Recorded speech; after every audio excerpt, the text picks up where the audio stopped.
I remember when I was a kid and I used to think, I love UFOs, and maybe when I'm older, I can make videos about the stories other people make up about UFOs, and then, make money. What a career.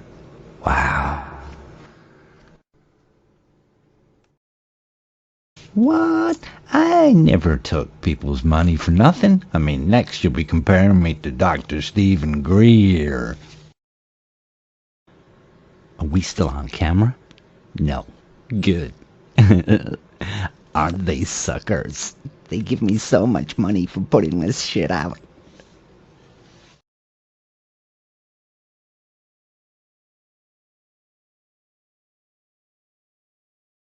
My question is, when there are unsubstantiated claims or manufactured claims of UAPs or kind of false information that's put out there. Yeah, I have seen the logs. I have seen the videos. We have attempted shoot downs of UAPs on a regular basis. We're talking as recently as last Friday.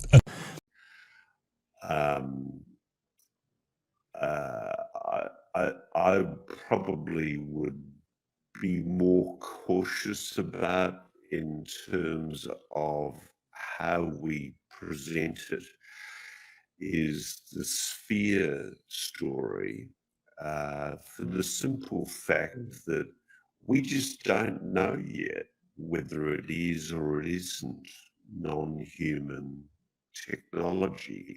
We have new, conclusive proof, testable evidence of alien technology. Frankly, whilst a lot of people want us to say, yeah, it's alien technology, we're not going to say that. We have new, conclusive proof, testable evidence of alien technology. This renowned scientist confirms it all. Whilst a lot of people want us to say, yeah, it's alien technology, we're not going to say that because that's a terrible danger. We have new, conclusive proof, testable evidence of alien technology. A lot of people want us to say, yeah, it's alien technology. We're not going to say that. Alien technology. This renowned... They come to me with some of their results, and I basically said, these results are shit. So I'm sorry to the people who are so friggin' impatient that they won't get off their butt and go learn this stuff and do it themselves. I'm not your daddy. I'm not here to do things for you. I'm sorry. Get out of your basement and go do something. I've seen some of those snap your fingers reports, and they're garbage. Publish the darn paper. Stop claiming that. This is shoddy work. This can't go anywhere. Who did this? It's crap. Greetings and salutations, friends, and welcome back. Who could have imagined that a man who said that just went full wackadoo? But that's where we're at. Garry Nolan has been involved in what I and many other people may call UFO or alien scams for some time now. There was the Atacama Humanoid.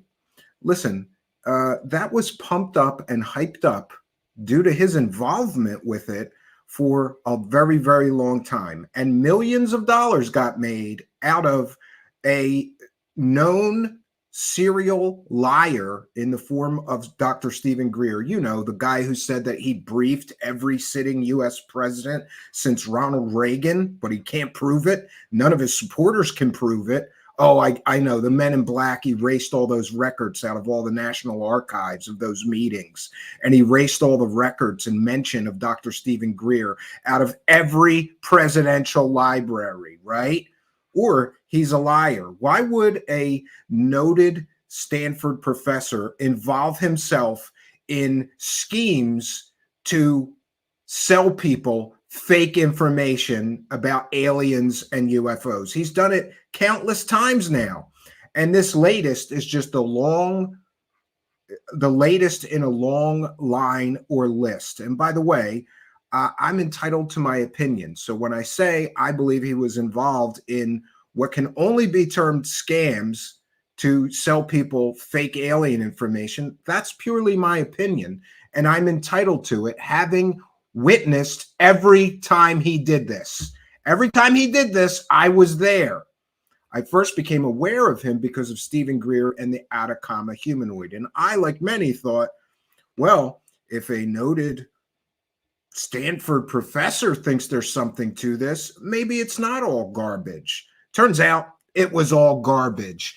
And why couldn't he tell Dr. Stephen Greer or anybody involved with that, don't make $1 until we get the analysis results of the so-called alien creature? He could have, but instead of doing that, Dr. Stephen Greer and him hyped that thing up for what, like a full-on year or more, right?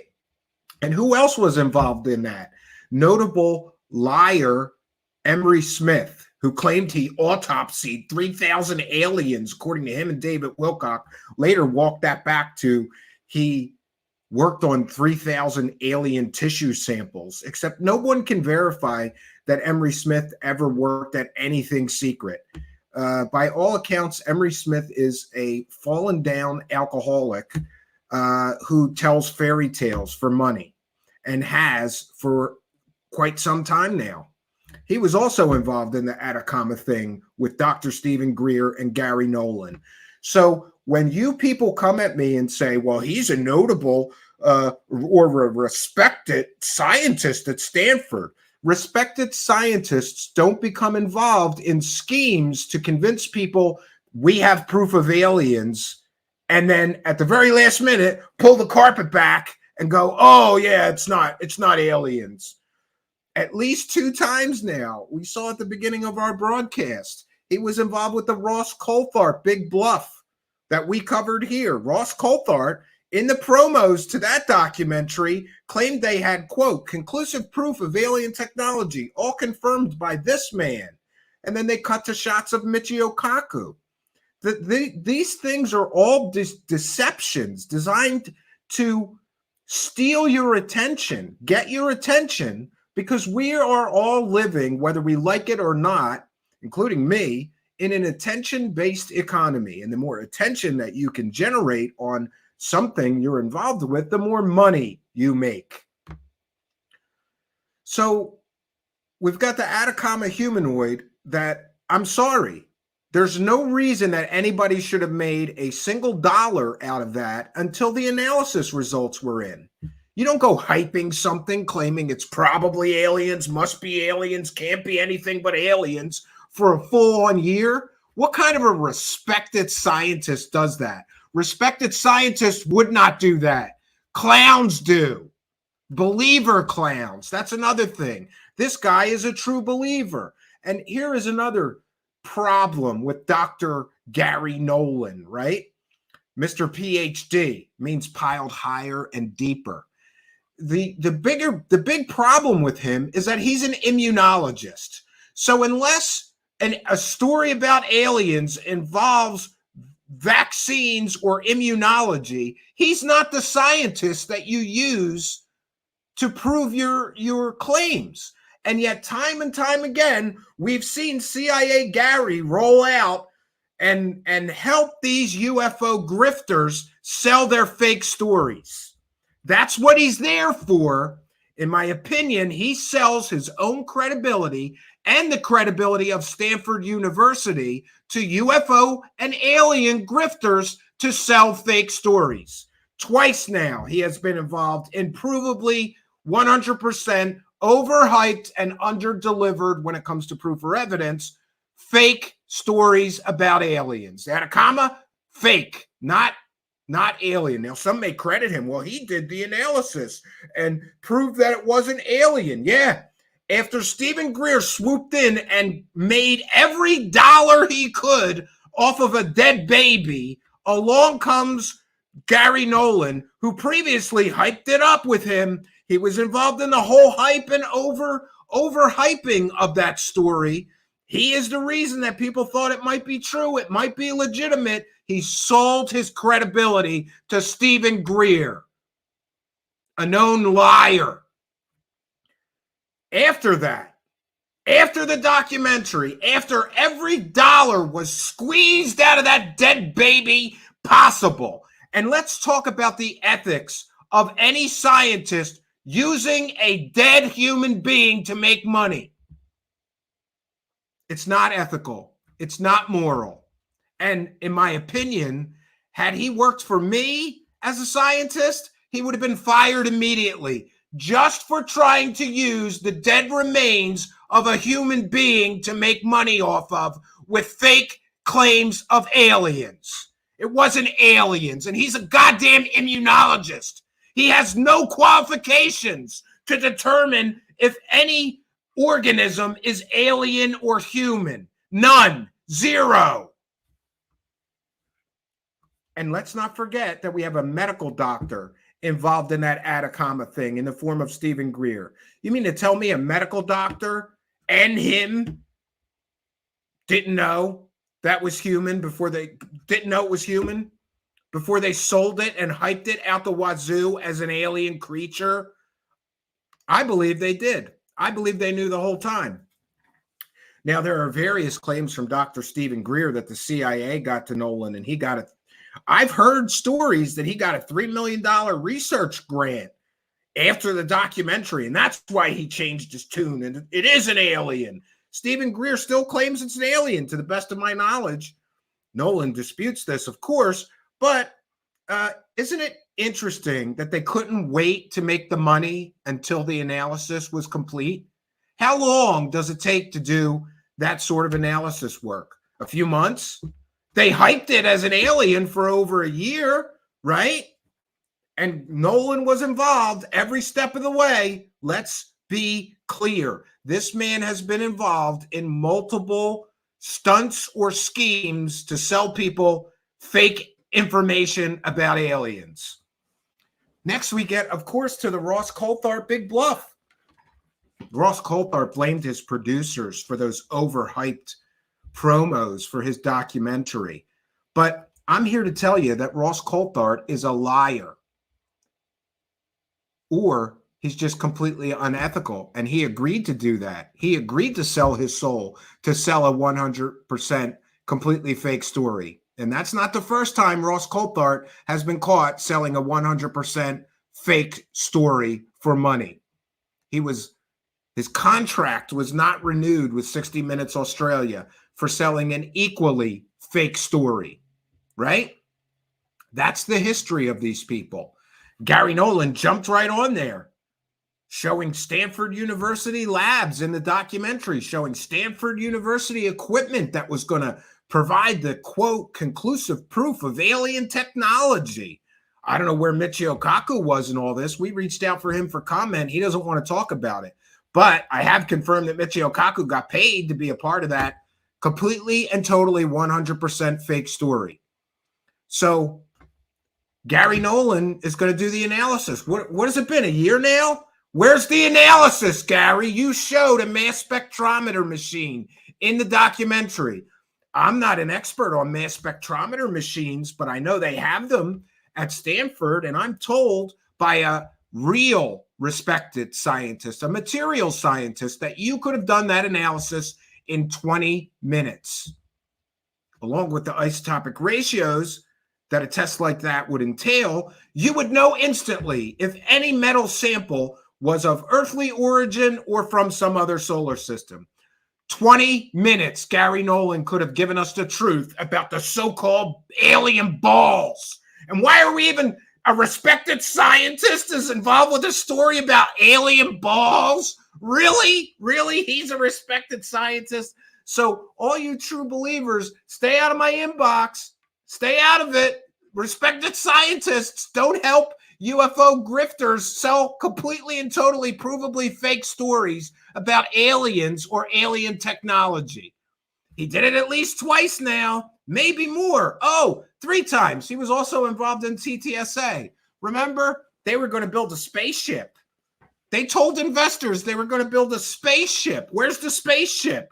Well, they did collect millions of dollars in investment while they were telling everybody they were going to build a, quote, revolutionary spaceship excuse me, a quote, spaceship with a revolutionary power source that would change the world, unquote.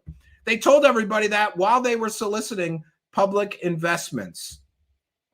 If you or I did that, we would be arrested immediately for investment fraud by the SEC. But I think due to the number of CIA people on the board at TTSA, somehow they get a pass. You know, there's two sets of laws for me, but not for thee.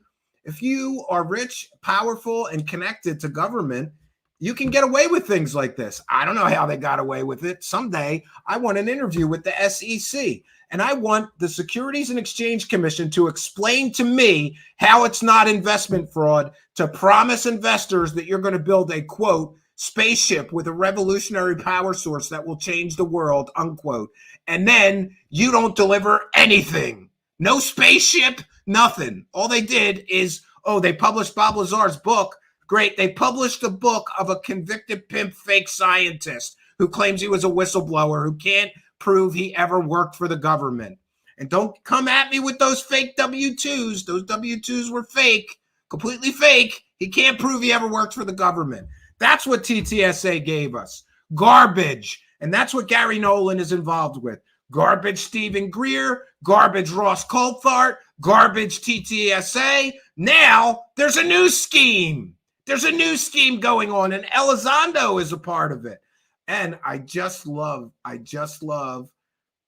the backdrop to this recent appearance he just did includes the lines, the Pentagon, extraterrestrial intelligence, and crashed UFOs. And this was an investor conference with big money investors and donors looking for new projects to shovel money in. And along comes Mr. Wackadoo scientist, right? Garry Nolan saying completely and totally ridiculous, outrageous things. And by the way, in full disclosure, we found out that it is against the Stanford Code of Ethics to use Stanford University labs, equipment, personnel, or students to personally profit. So we reached out to Garry Nolan some time ago, and we showed him the Stanford University Code of Ethics, which says he cannot profit personally from university labs, equipment, personnel, or students. Could that be why we never got the analysis of Jim's balls? He suddenly realized he'd gone too far, perhaps? I don't know. He wouldn't answer the questions. He accused me of spreading conspiracy theories about him. And Garry Nolan is famous for blocking everyone on Twitter. Any dissenting voice, even if you've never talked to him before and you just ask a very respectful question, block. This man lives in an echo chamber, a delusion bubble of his own design, right? And these latest claims are something else. But before we begin, we want to give a shout out, a very special shout out. What a way to start the show. Scottish22 just became a YouTube channel member. Thank you for your kindness, generosity, and support and helping us to praise the cash. We thank you and we shout you out and recognize you. What a great way to start the show, Scottish22. Thank you for becoming a member. I truly appreciate it. Next, Scottish22, we thank for two things, being a YouTube channel member and for a £3 super sticker. Thank you very much. Very, very generous and kind of you. One or the other would have been enough, but we thank you. Very, very generous of you. Thank you for your kindness, generosity, and support. We appreciate you, and thank you for appreciating us. Now, we are going to, UFO John Doe is in the live chat laughing. Scott Brown is over here saying, loved your show on exposing Jeremy Corbell. Great work you do. Big fan. Thank you. Scott Browse. I'm sorry. Thank you, Scott Browse, over in the Facebook live feed. And we welcome everybody in every one of our live feeds. We're live right now on Twitch. Welcome to you, Twitch chatters and subscribers. Thank you very much. Every month I get a check from Bezos. I love it. Praise the cash. Thank you. And thank you, Facebook live feed viewers, Twitter live feed viewers, Rumble live feed viewers and live chatters, and of course, our main hub here on YouTube. Welcome one and all. So we're going to get into this and some more ridiculousness from the most ridiculous scientist apparently on planet Earth, right? So I'm going to put up my fair use banner because we're going to be playing something from Jimmy Church's show. And I think that this will inform you of where Garry Nolan gets his ideas from. He believes that he saw aliens as a child. And by the way, there's nothing wrong with that, but this is a very common fantasy or mistake among young children, especially isolated children who feel lonely or alone. They make up imaginary things. I'm not saying that's what happened in his case, but it's a possibility. And this, of course, informs us about Garry Nolan. Why is it that the CIA is bringing him in to help sell UFO and alien fake stories in the form of TTSA, at least? And he's admitted that he's worked for the CIA. And who believes anybody from the CIA? Do you know what the CIA does? They're professional liars, well-trained professional liars. Why would they employ a wackadoo scientist who believes he was seeing aliens before? None of this makes any sense, and with good reason. But we're going to explore a little bit more about Garry Nolan's flawed belief system. And I believe that this will help inform us about why it is that the CIA and other disinformation and misinformation agents are actively using him to sell fake stories about aliens. And let's be clear, he's been involved in provably fake stories, and they were all super overhyped and then underdelivered at the last minute, pull the rug out from under the viewer after you already got the money. There's no proof of any of the claims. Twice now. Now, if he had made these totally grandiose wackadoo claims and never did those other things, I might be inclined to at least give him the benefit of the doubt. But how many times is Dr. Garry Nolan going to cry alien, right? It's just like crying wolf. After a while, you go, there's no wolf. There's just no wolf. You just keep saying there's a wolf. There's no wolf. This guy keeps saying there's aliens, and he never shows us any proof of the aliens. It's crying wolf. This is what he does. And I believe, after watching this whole situation play out, I kind of believe that this guy truly believes in what he's saying, but he is being manipulated and used and deceived by government agents. Eric Weinstein just had a thread saying that he basically believes that government people are manipulating PhD scientists at major universities into becoming part of disinformation campaigns about UFOs and aliens. That's Dr. Eric Weinstein. He's a respected scientist. I don't know about Garry Nolan, right? And isn't it interesting that the exact scenario that Weinstein played out is happening to Nolan too? Oh, we're going to put you in a room with these really respected people, and we're going to show you all the proof. The normal stuff people see is all downsampled. We've got the good stuff, the 27-minute video of the UFO that's crystal clear. We got proof. We got documents and proof of alien bodies and crash retrievals. We got all the good evidence, and we're going to show you. And then Weinstein's like, great. And then they kick the can. Change of plans at the last minute. They never showed him the proof. They cry wolf, cry wolf, cry wolf, cry. Well, in this case, cry alien, cry alien, cry alien, cry alien, cry alien. Never show any of the aliens. I think this is interesting. And why is United States government personnel using and manipulating PhD level scientists and professors at major universities into participating in UFO and alien disinformation campaigns? Is this like Mockingbird? Look up Mockingbird. They infiltrated all of our media, the CIA. Now they're hiring Garry Nolan, and we're supposed to believe Garry Nolan. No. There's a few possibilities here, and one of them is that Garry Nolan has been twisted, manipulated, and deceived for years now into helping some shadowy force run disinformation campaigns against the United States government. And let's not forget that Stanford University got caught 100%. He works for Stanford University, right?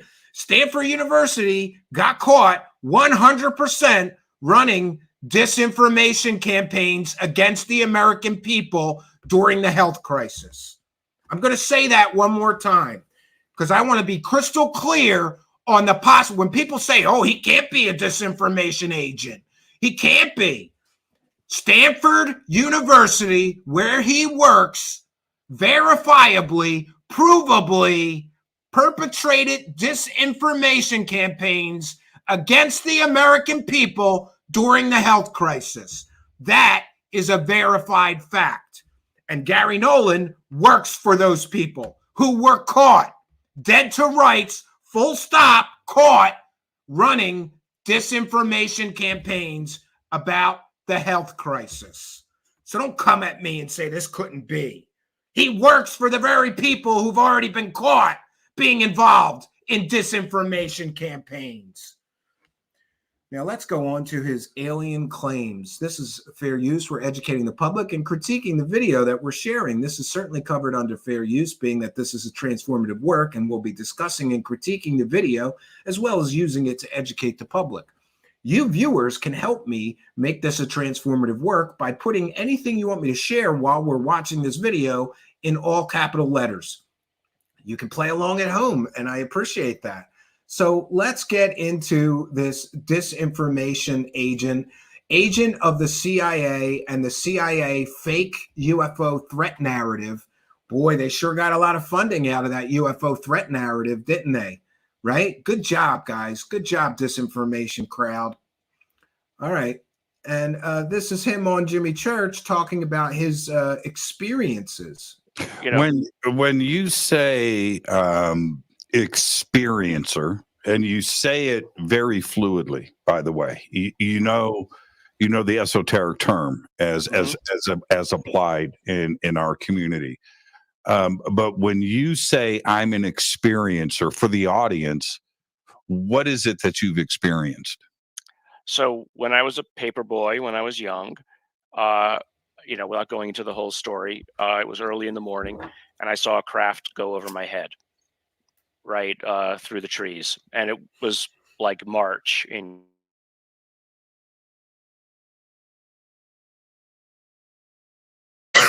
I didn't see the ship. I saw the outline of it and the lights, silent. And isn't it funny that everybody sees lights on these craft? If you were secretly visiting an alien planet, would you light up your flying craft at night? None of that has ever made any sense to me. We thank Mr. Fish for a kind and generous $2, £2 super sticker, and for being a member. Thank you for your kindness, generosity, and support. And we thank Scottish22 for another kind and generous £2, and for being a member and becoming a member. Great show. Keep up the great work, Stephen. Thank you. Thank you for your kindness. We appreciate it. We appreciate it very much. Yeah. Hoover Institution, Stanford University. Look up the history of Stanford and their involvement with the CIA and disinformation campaigns against the United States people. This is who the supporters of this guy are giving a pass to, right? Go ahead, give him a pass. You want to believe him, you believe him. How many times is it going to promise you aliens and then pull the rug out from you at the last minute after? And is it just a coincidence that they say they have all this evidence, they say they have all this proof, and then they make all the money, and then when push comes to shove, oh, we don't have any proof, we don't have any evidence. Now he's saying he needs $30 million or $300 million to build a lab so that he could give you the proof of Jim's balls that he already promised us was with his buddy, Ross Coulthart, the disgraced Australian journalist. He already proved was, they said they had, quote, conclusive proof of alien technology, right? They didn't have anything. Not only did they not have conclusive proof, they had no proof. Isn't that interesting, right? So he sees a spaceship. Well, he sees something in the sky. There's no proof that's a spaceship. Could have been a balloon, could have been anything. I seen earlier in my life little little people in my room, and I know people are going to laugh and whatever. I don't care, you know. So he saw little people in his room. What were those little alien grays? And look at Jimmy Church doing the UFO circle jerk. Great job on the pushback, Jimmy Church. Great job asking him about the Atacama thing, right? Great job asking him about the Ross Coulthart Big Bluff, which he was involved in, that promised everybody conclusive proof of alien technology. Jimmy Church is a goddamn joke at this point. A joke. He is an absolute embarrassment to anybody that is looking for the truth in conspiracy land. Jimmy Church is the worst joke of all. He gets access to all these people, but we've talked about this before. Access comes with a cost. And for him, Jimmy Church, to get access to the top UFO clowns, he has to more or less silently agree to never ask them about the previous fake garbage that they've been involved in, right? And he sits there and he does it and he takes the money with a smile. This clown, right? These two clowns belong together. But let's go on. So he saw little people in his room. And it happened over the course of, several weeks, off and on. But then it wasn't until years later that I find out that both of my siblings had similar kinds of experiences. So, okay, maybe we're delusional and we have the gene for delusion and seeing these things. Fine. It's still an interesting answer. Right? He basically just said, even if it's all fake, it's still interesting. Okay. It's the Zen question, and it's kind of the same thing that John Mack, came to when he was talking about people who had these memories of abductions. Right? He says, yeah, John Mack, we have covered in the past, not a credible researcher, right? An artist, not a qualified anything, right? He starts giving people hypnosis. He was not a qualified hypnotist, right? He's regressing people. Everybody he hypnotically regressed suddenly remembered being abducted by aliens. That's not a coincidence, friends. But this is who he's quoting, another wackadoo. And by the way, I hate to speak ill of the dead, so God rest the guy's soul. It's either some sort of interesting mass hysteria or it's real. Both are equally as frightening, by the way. Yes, both are frightening. And so, I'm interested in those kinds of things, but I'm more. I'm here just reflecting on what a disservice Jimmy Church does to the entire community of anybody interested in these topics. He's there for the money, bro. He is there. Collect the money. Let these grifting storytellers who have been proven liars in the past sell their latest story so he can make money. It's despicable. More interested in just proving or disproving it, because I made my career and I made my, whatever I have monetarily by looking at things and saying, this is what I can do with it. And so I look at what we're dealing with today and what it is that people think they're seeing. Yeah. Oh, what can I do with this? You mean, how can you profit from it? Notice he talked about monetarily. I always look at things from a monetary sense and think, what can I do with this? That's how I got all my money, by looking at things and saying, what can I do with this?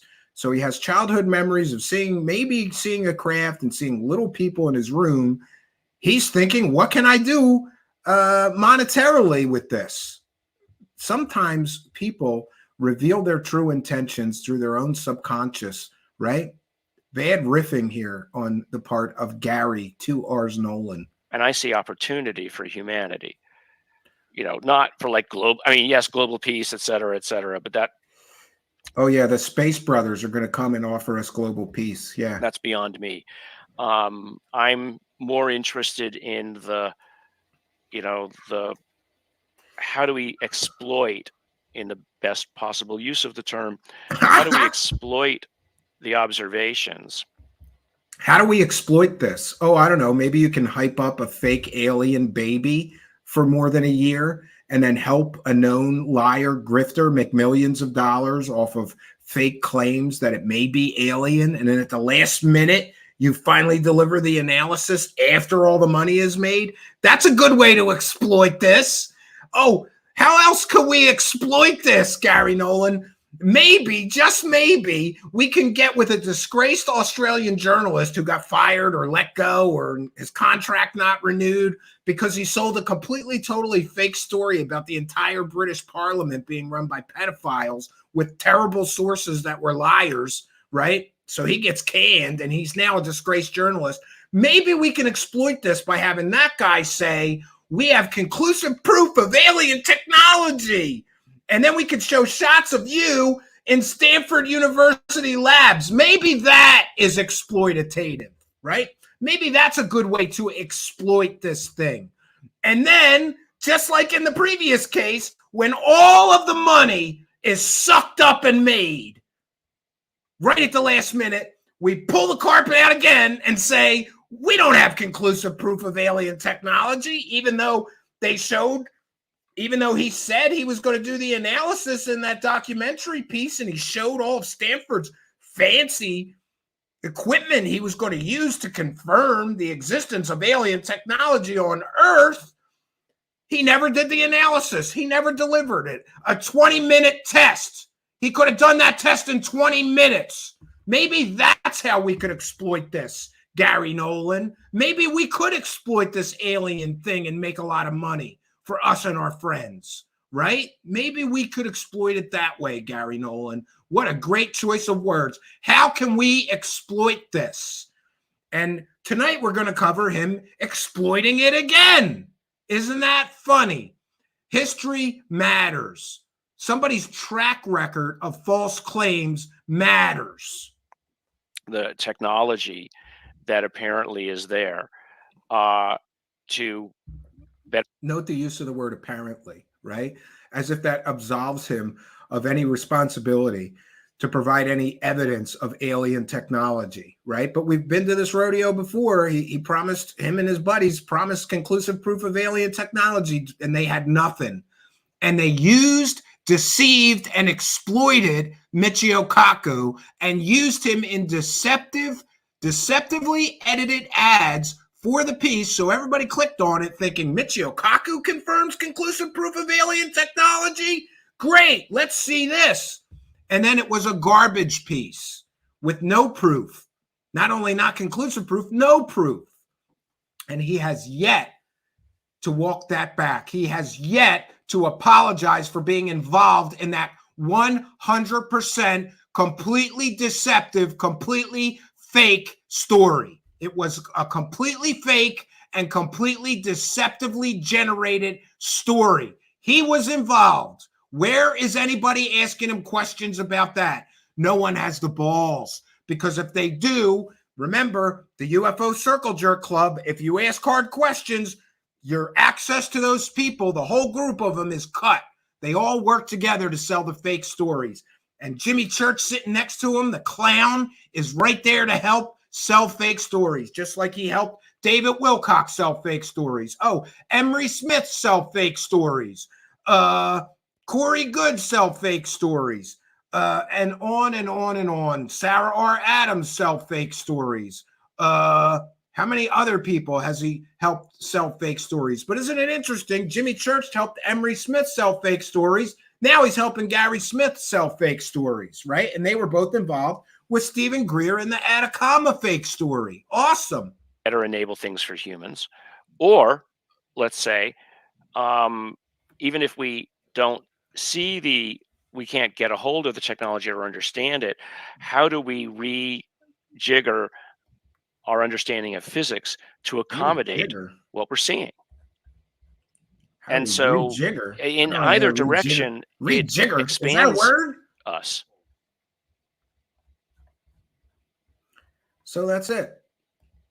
There's Jimmy Church helping Garry Nolan sell completely fake stories. And we thank Mr. Fish with a kind and generous £5. And thanks for being a member. And also UFO disease. Rest in peace, John Lear. You are missed. Yeah, UFO disease. It's a real thing. Wow. Very, very Scott Hernandez.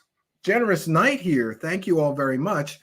Kind and generous $4.99 super sticker. Longtime show supporter Scott Hernandez throwing a couple of bucks in our hat to help us to continue to tell the truth when everybody else is lying to you. I don't want to say everybody, but most of these people are all lying to you. The podcast crowd, the circle jerk crowd, Jimmy Church, it's a big club, and I ain't in it, Scott Hernandez, but thank you for helping me to have the monetary funds available that I don't need to lie to people to survive as a show host like Jimmy Church does. Thank you for your kindness, generosity, and support. And a big one, Chris Johansson. Thank you very much for your kindness, generosity, and support. $100 Canadian. What a big boy. That's a great one. And thank you, Chris Johansson, longtime show supporter. Always there to throw a couple of bucks in our hat. See, some people appreciate the truth. Chris Johansson is one of those people. Scott Hernandez is one of those people. All of you throwing a couple of bucks in the hat are helping us to remain independent so that we don't have to do the UFO circle jerk like all those other shows, Project Unity, Jimmy Church, Christina Gomer, all those people who are in on it. They're all in on it. It's a big club. They're in it. I'm not. Thank you, Chris Johansson. Very, very generous of you. So we're going to move on to the main event, which is the subject of tonight's video. And if you're just joining us, you're of course watching Truthseekers, and we are covering Dr. Garry Nolan going full on wackadoo. Boy, when I saw this, heard this, I couldn't believe it. I knew he was a wackadoo, but you never go full wackadoo. Never. You don't go all the way in, right? Garry Nolan went full on wackadoo. And isn't it interesting that he did it at a conference while he's trying to solicit investor money, right? He wants investors' money. And who is he involved in that organization with? Lou Elizondo, fake Pentagon program director that never was. Lou Elizondo never ran a Pentagon program, not an official one, not a funded one. He later admitted it was an activity. These guys are all part, in my opinion, of the CIA psyop being perpetrated against the American people. And if you don't believe me, go look that they would do that. Go look up Project Mockingbird. Go look up the conclusive and supportive evidence that the United States government has on multiple occasions used aliens and UFOs as a cover for their secret projects. Go look it up. All right, let's get into the next video.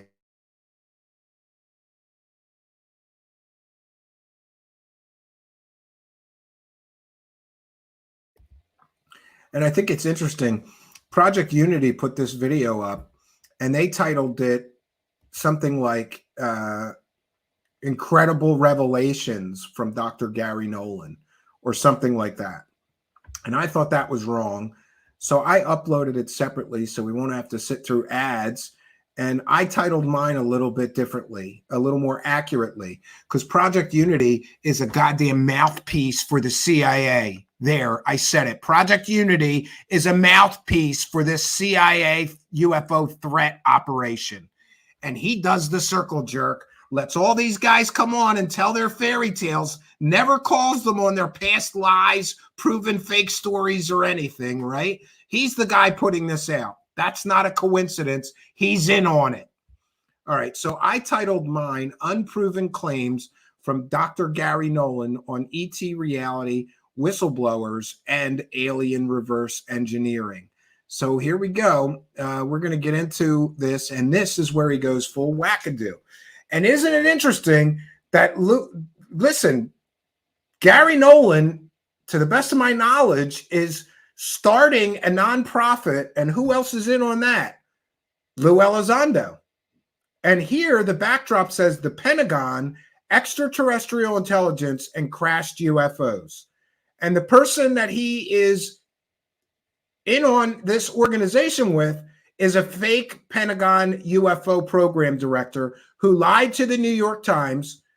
I'm allowed to say that. He was the primary source of the original 2016 New York Times article where he claimed that he ran a secret Pentagon UFO program that was funded with $22 million. Turns out that was all lies. He never ran an official government UFO program that was funded. Full stop, period. That's who Garry Nolan is starting this organization that he's here begging money from big money investors for. And the backdrop says the Pentagon, extraterrestrial intelligence, and crashed UFOs. Hey, Garry Nolan, I just want to ask this question publicly. Are you going to tell investors who are giving money to your new organization that Lou Elizondo ran a Pentagon UFO program? Because if you are, that's going to be problems if you can't prove that claim 100%. Are you going to say that he ran a government program, or are you going to tell the truth that he did work at the Pentagon and in his spare time, he looked up information about UFOs? You know, there's a difference. You cannot solicit investor money with somebody like that in your organization and tell lies to the investors. You can't do that. You're going to have severe problems if you try that. And by the way, I'm watching all the filings. I will watch everything they do. All right. So let's get into this. Garry Nolan goes full wackadoo. If you're just joining us, we're covering this. And this takes place in New York City at an investor conference, right? He doesn't make these claims at a UFO conference. And by the way, Garry Nolan is already walking back everything he said here. I believe that he had no idea that the UFO community would see this. I think he thought he could go and tell his tall tales and his alien fairy tales in front of a bunch of people that don't know anything about this subject.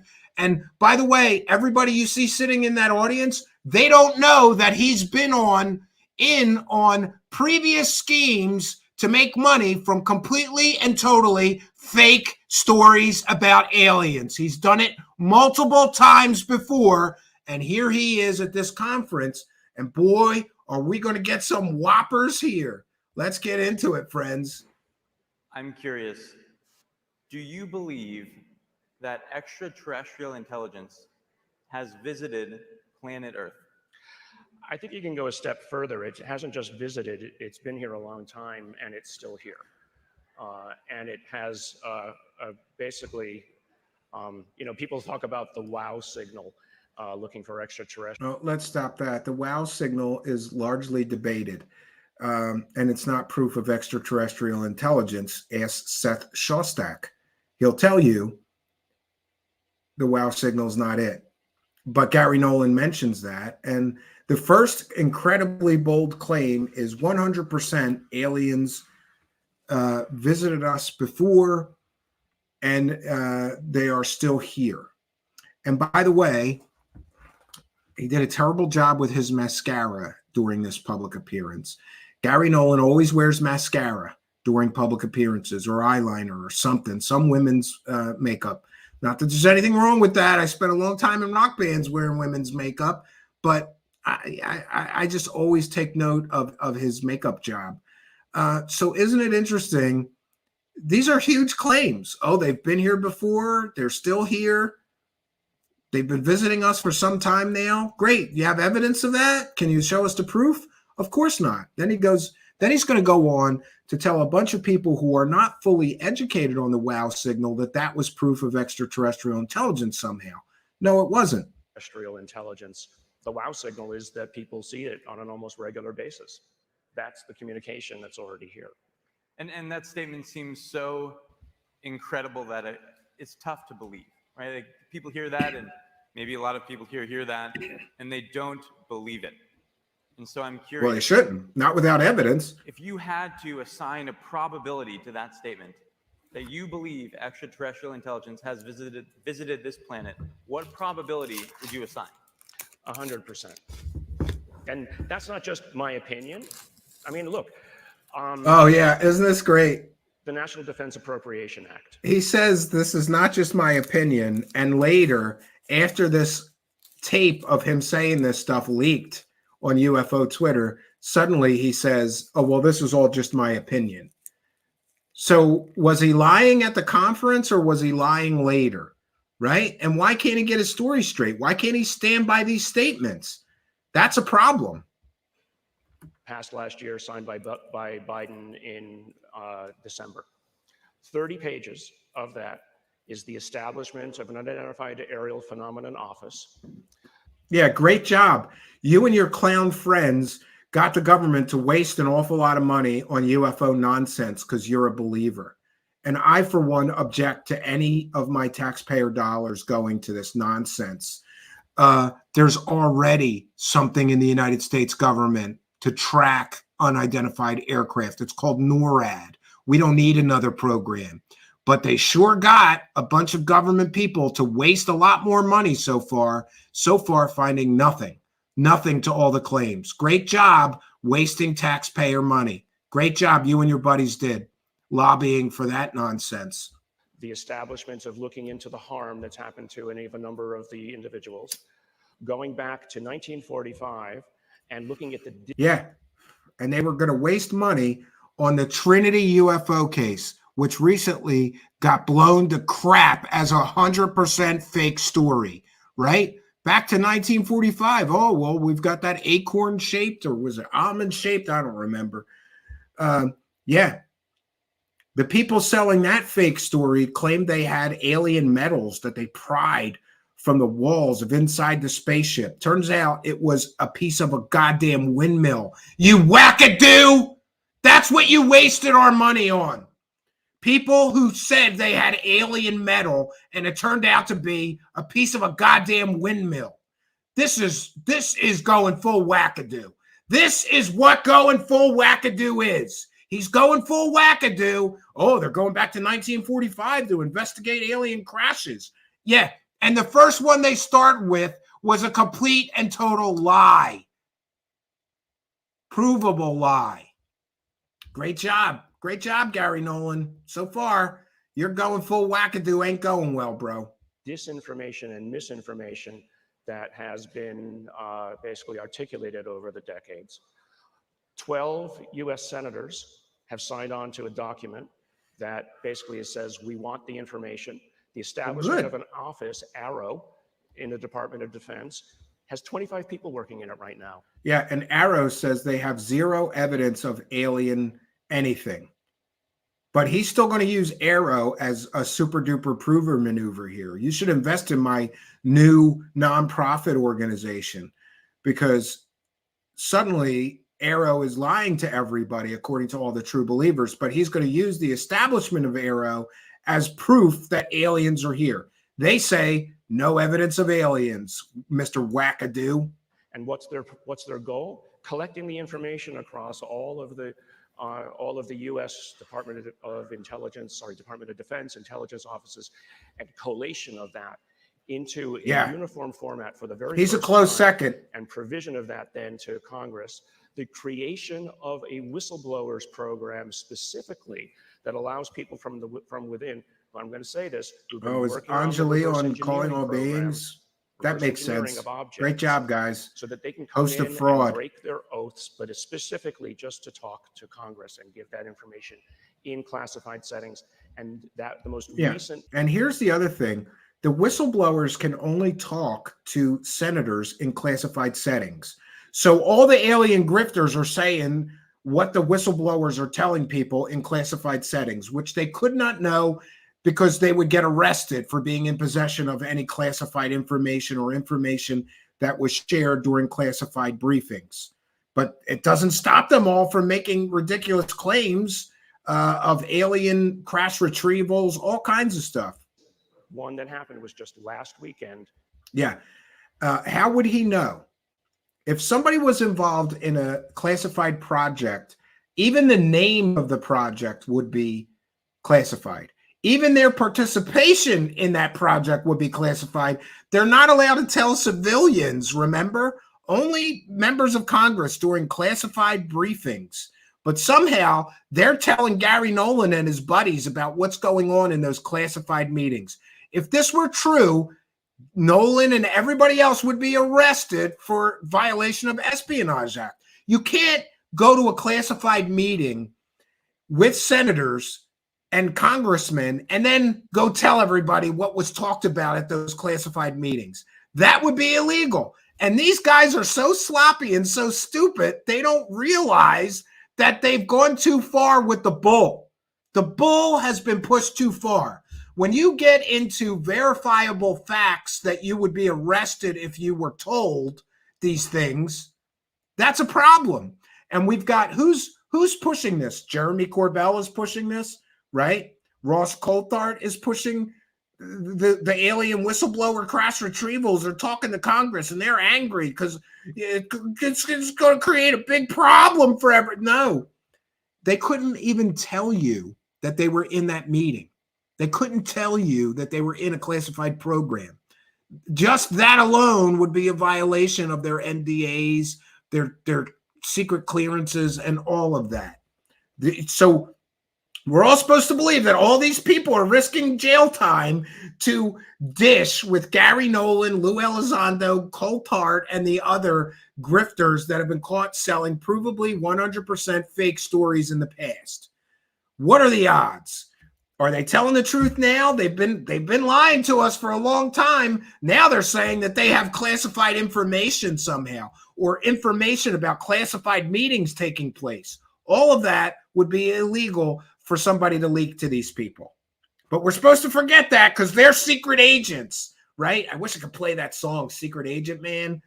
Garry Nolan's the secret agent man. Either that or he's gone full on wackadoo. I think he's gone full on wackadoo. And it created quite a hornet's nest in Washington. And so let's just create kind of like a logical framework here. So we start at the top. We say now there is 100% probability that extraterrestrial intelligence has visited Earth. Now we have to go down to why. No, we have the claim that there's 100% probability. We don't have any evidence, any proof whatsoever. None. And he offered none.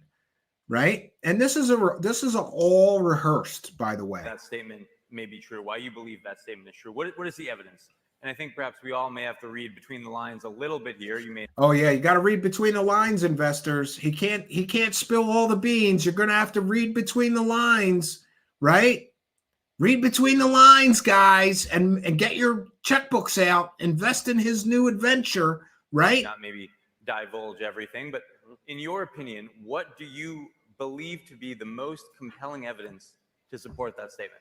Well, I think the most compelling evidence is you just need to look at what your government is doing right now about it. I mean, just go and look at the number of... Evidence of investigation is not evidence of proof.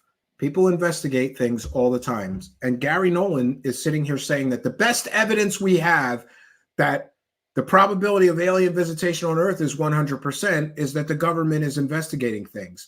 They're the wackadoo clowns that cause the government to investigate things. Force the government, some would say, to investigate their wackadoo belief system, right? Politicians.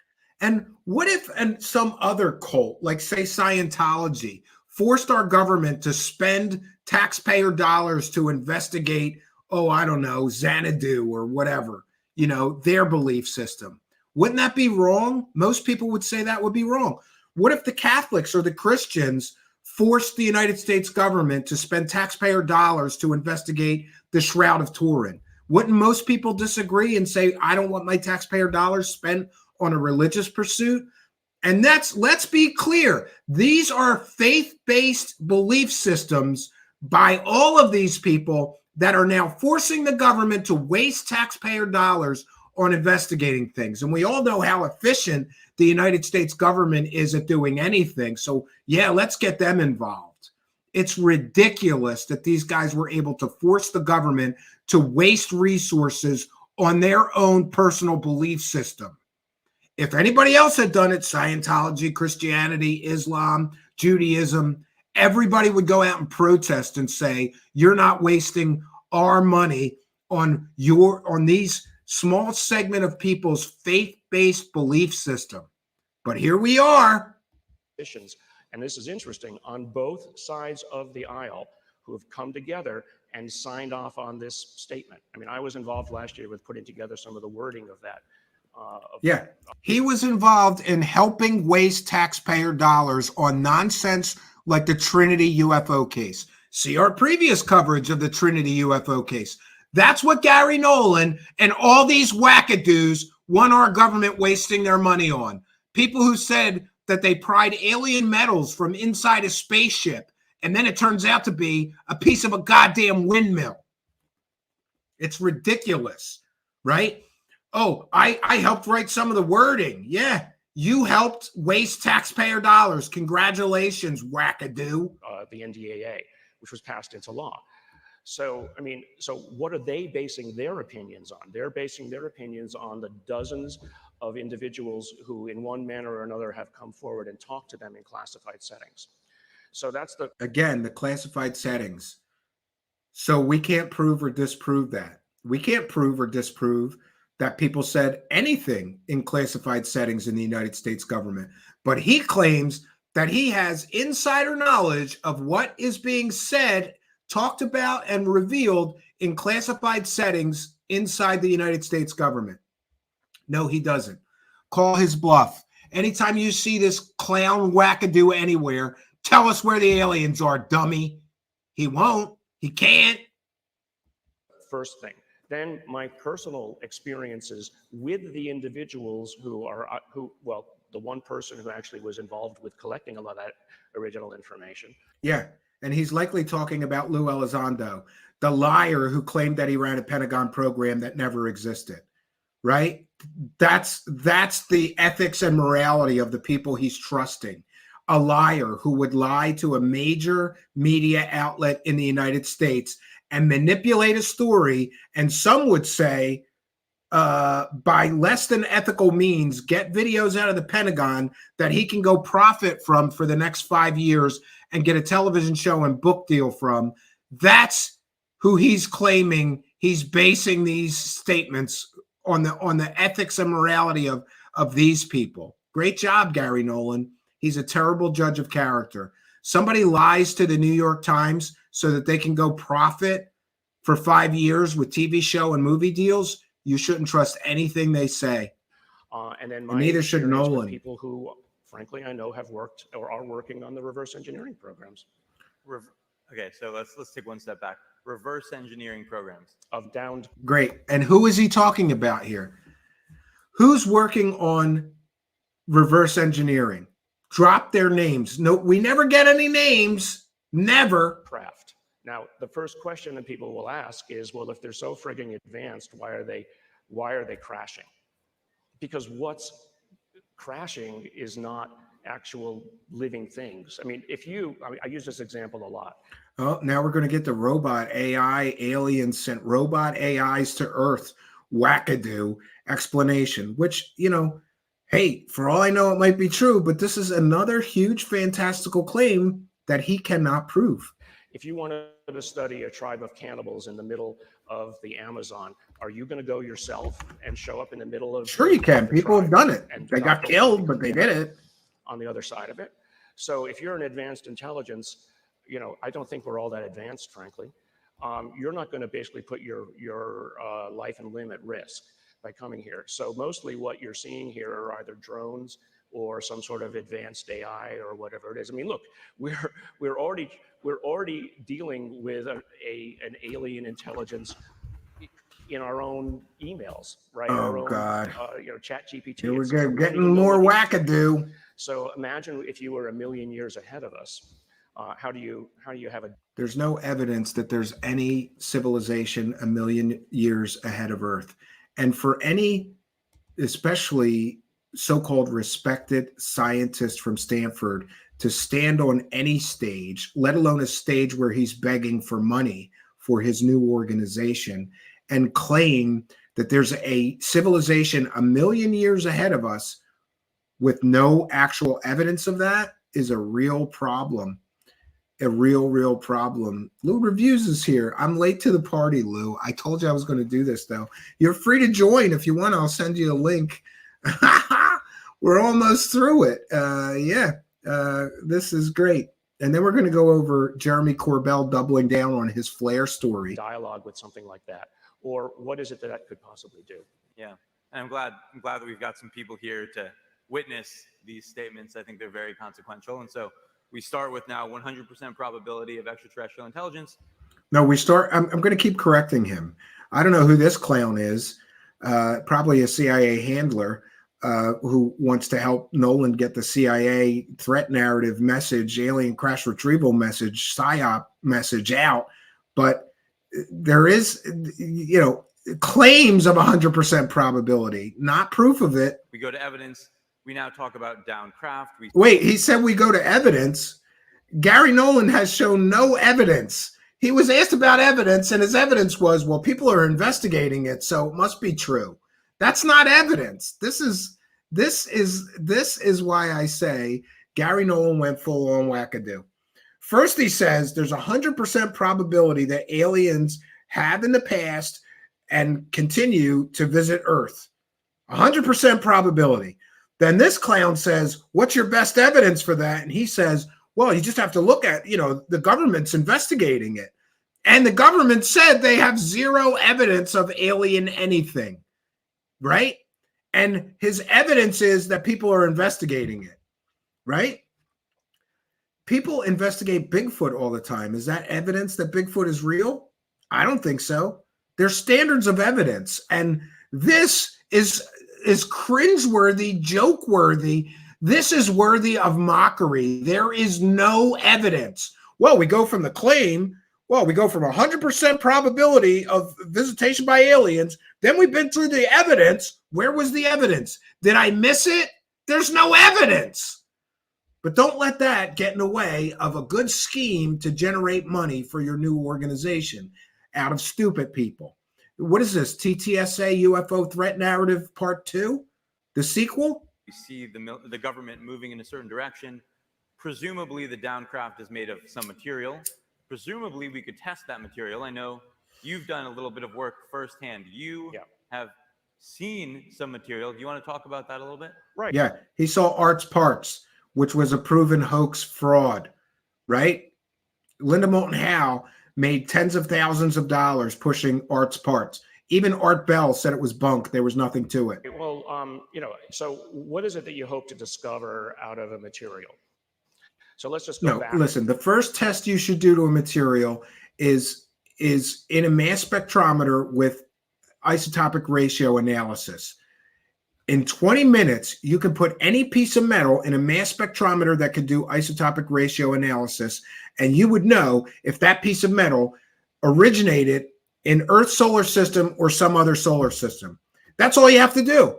He has never shown us any metal that originated in another solar system. None, period, full stop. I don't care how much he says he's working on crash retrieval fragments. It's all earthly. Therefore, it is worthless information. If it came from Earth, it's not aliens. Stop using fake nonsense to push the narrative that you've worked on, crash retrieval material. Okay, things crash all the time. Doesn't mean they're aliens. He's got nothing. This is the biggest bluff since Ross Coulthart's conclusive proof of alien technology bluff. I mean, just briefly, and why would you want to do it in the first place? So basically, a grain of silicon, back in the 50s or 60s, changed our entire culture and world, right? I mean, so something as small as that, the discovery of what you could accomplish with a little piece of germanium doped with the right elements, changed our understanding. Now, so we have multiple simultaneous sensor systems that have seen these objects go from 50 feet above the water to up to 14 miles and then back in less than a second, all right? I'd love to see the data tapes. I'd love to see the sensor readings. That's just a truth. The U.S. government. And by the way, that could be sensor malfunction, right? One of the hallmarks of science is repeatable, right? Do you have multiple of that object? Of course not. Has confirmed. And here we're going to hear this line, right? Confirmed that these kinds of measurements have done. Now, they're very careful what they say. They say, well, we have no evidence of ET. Well, because, no ET is going to come walking in here and say hello, right? But if you read between the lines on the flip side of it. Yeah, here we go. Read between the lines again. You got to read between the lines an awful lot to believe this wackadoo clown scientist. It does stuff that we can't do. There is no conclusive evidence that any UFO has ever performed any maneuvers that cannot be reproduced by human means. None. None. Show it to me. Show it to me. I'll wait. Show it to me. Eric Weinstein famously challenged all you people who say that these things defy the laws of physics. Show us. Show us the sensor data. Show us the radar tapes. Show us the analysis. Show us the data that these things defy the laws of physics. They never can, and they never do, and they never will, because that data does not exist to my knowledge. And believe me, I've looked. And thank you, Zizix, for two things: being a member and a kind and generous $10 super sticker. I'm sorry. Thank you for your kindness, generosity, and support. Zizix, I believe, is the longest running, or one of them longest running YouTube channel member here. Longtime show supporter. Thank you for your kindness, generosity, and continual support of the show. Zizix. We know that the Russians and the Chinese are not doing. And so that's a completely and totally false statement. We know that some of the so-called UFO encounters, especially involving the Navy, provably were Chinese in origin. If you can go from 0 to 5,000 miles an hour and take a right turn and not end up squished like a bug on the windscreen on the other side, if they have windscreens, then what is the physics that accomplishes that? Yeah, we have things in our arsenal, especially in secret projects, that I believe can do that. Doesn't mean they're manned craft, doesn't mean it's proof of aliens. Absence of evidence is not evidence, right? Just because you can't explain how that happens doesn't mean it's alien. How do you know it's not the SR-72, 73, 74, 79, SR-80 Blackbird, the follow-up to the Blackbird? We had aircraft that could almost do that in the late 1960s, right? Although because they were manned, they were limited and they couldn't make right-hand turns. But now we have craft that can make right-hand turns all day. And these people ignore that basic truth. So what that tells you is that we need to rethink our physics, first of all, to say that, well, we saw birds fly, so it took us 3,000 years and we figured out how to fly. But now we see these things doing this. So what is it that lets us do? So I know some of the physicists. Real smart scientists. I'm pretty sure there have been birds for more than 3,000 years. And I'm pretty sure there have been humans for more than 3,000 years. So even his arguments are completely nonsensical. We saw birds and it took us 3,000 years to figure out how they fly. No, that's a completely and totally inaccurate statement. Totally false. No.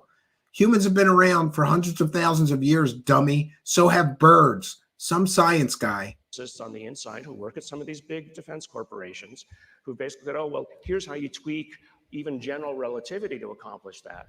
But then you say, well, how much energy is needed to do it? Well, more than the whole nuclear output of the planet per day, per movement.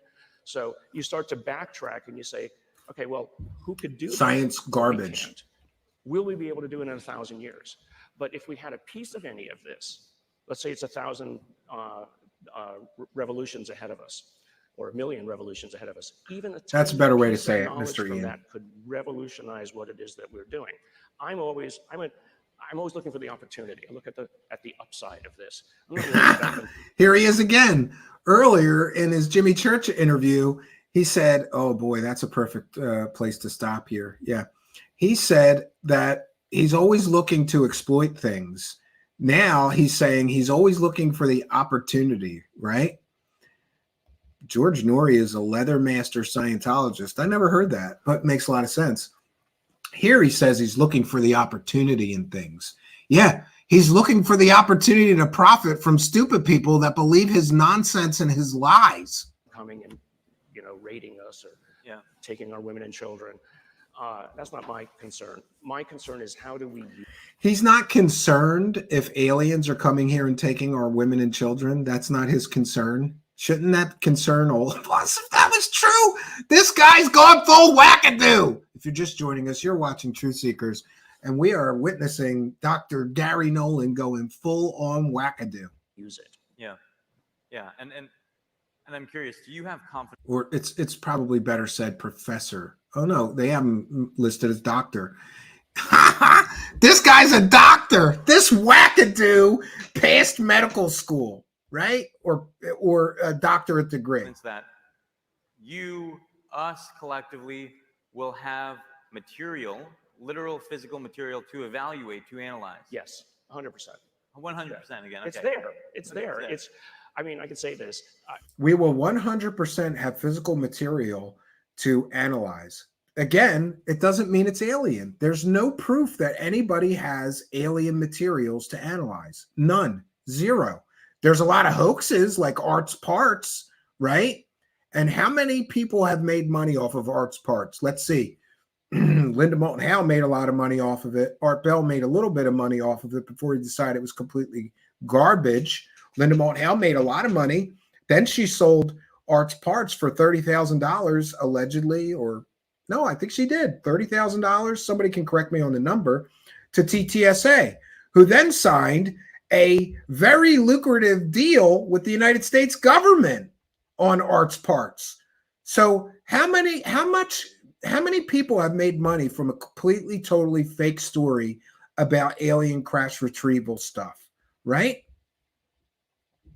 Alien scientists said there are lots of wackadoo medical doctors. Look what happened. Yes, and good to see you, alien scientist. I hope you're doing well on your break. I have put you in my daily prayers and meditations. Every day I think of you and I wish you good things. And I hope you're doing very, very good. And here we have UFO John Doe with kind and generous $4.99, the MVP of Super Chats, Mr. UFO John Doe. And thanks also for being a member. Says, don't know where you get the strength in continuing to call out these BS artists. It's exhausting. So many frauds. Lighters up, lit for Tina Turner. Rest in peace. Yes. Thank you for reminding me. I'm going to take a moment to just say, wherever she is, God bless Tina Turner. A lot of people, I happen to be a musician, among other things, and I am a student of biographies of great musicians, especially great songwriters. And no one can argue that Tina Turner is one of the greatest songwriters, underrated. She was on the forefront of rock music before anybody was. And a lot of people don't know this, but very abusive husband. It was Ike and Tina Turner before she was a solo act. And this guy physically, mentally, and in all ways abused her for years and forced her to make him money. And she was the talent in the act. He even tried to steal her name from her when he divorced her. But she won, and she had a very difficult life. Incredible songwriter, incredible singer, powerful spirit. I will miss Tina Turner. And I have to admit that until I heard the news today that Tina Turner passed away, I had not thought about her in quite some time. I have enjoyed her music my entire life.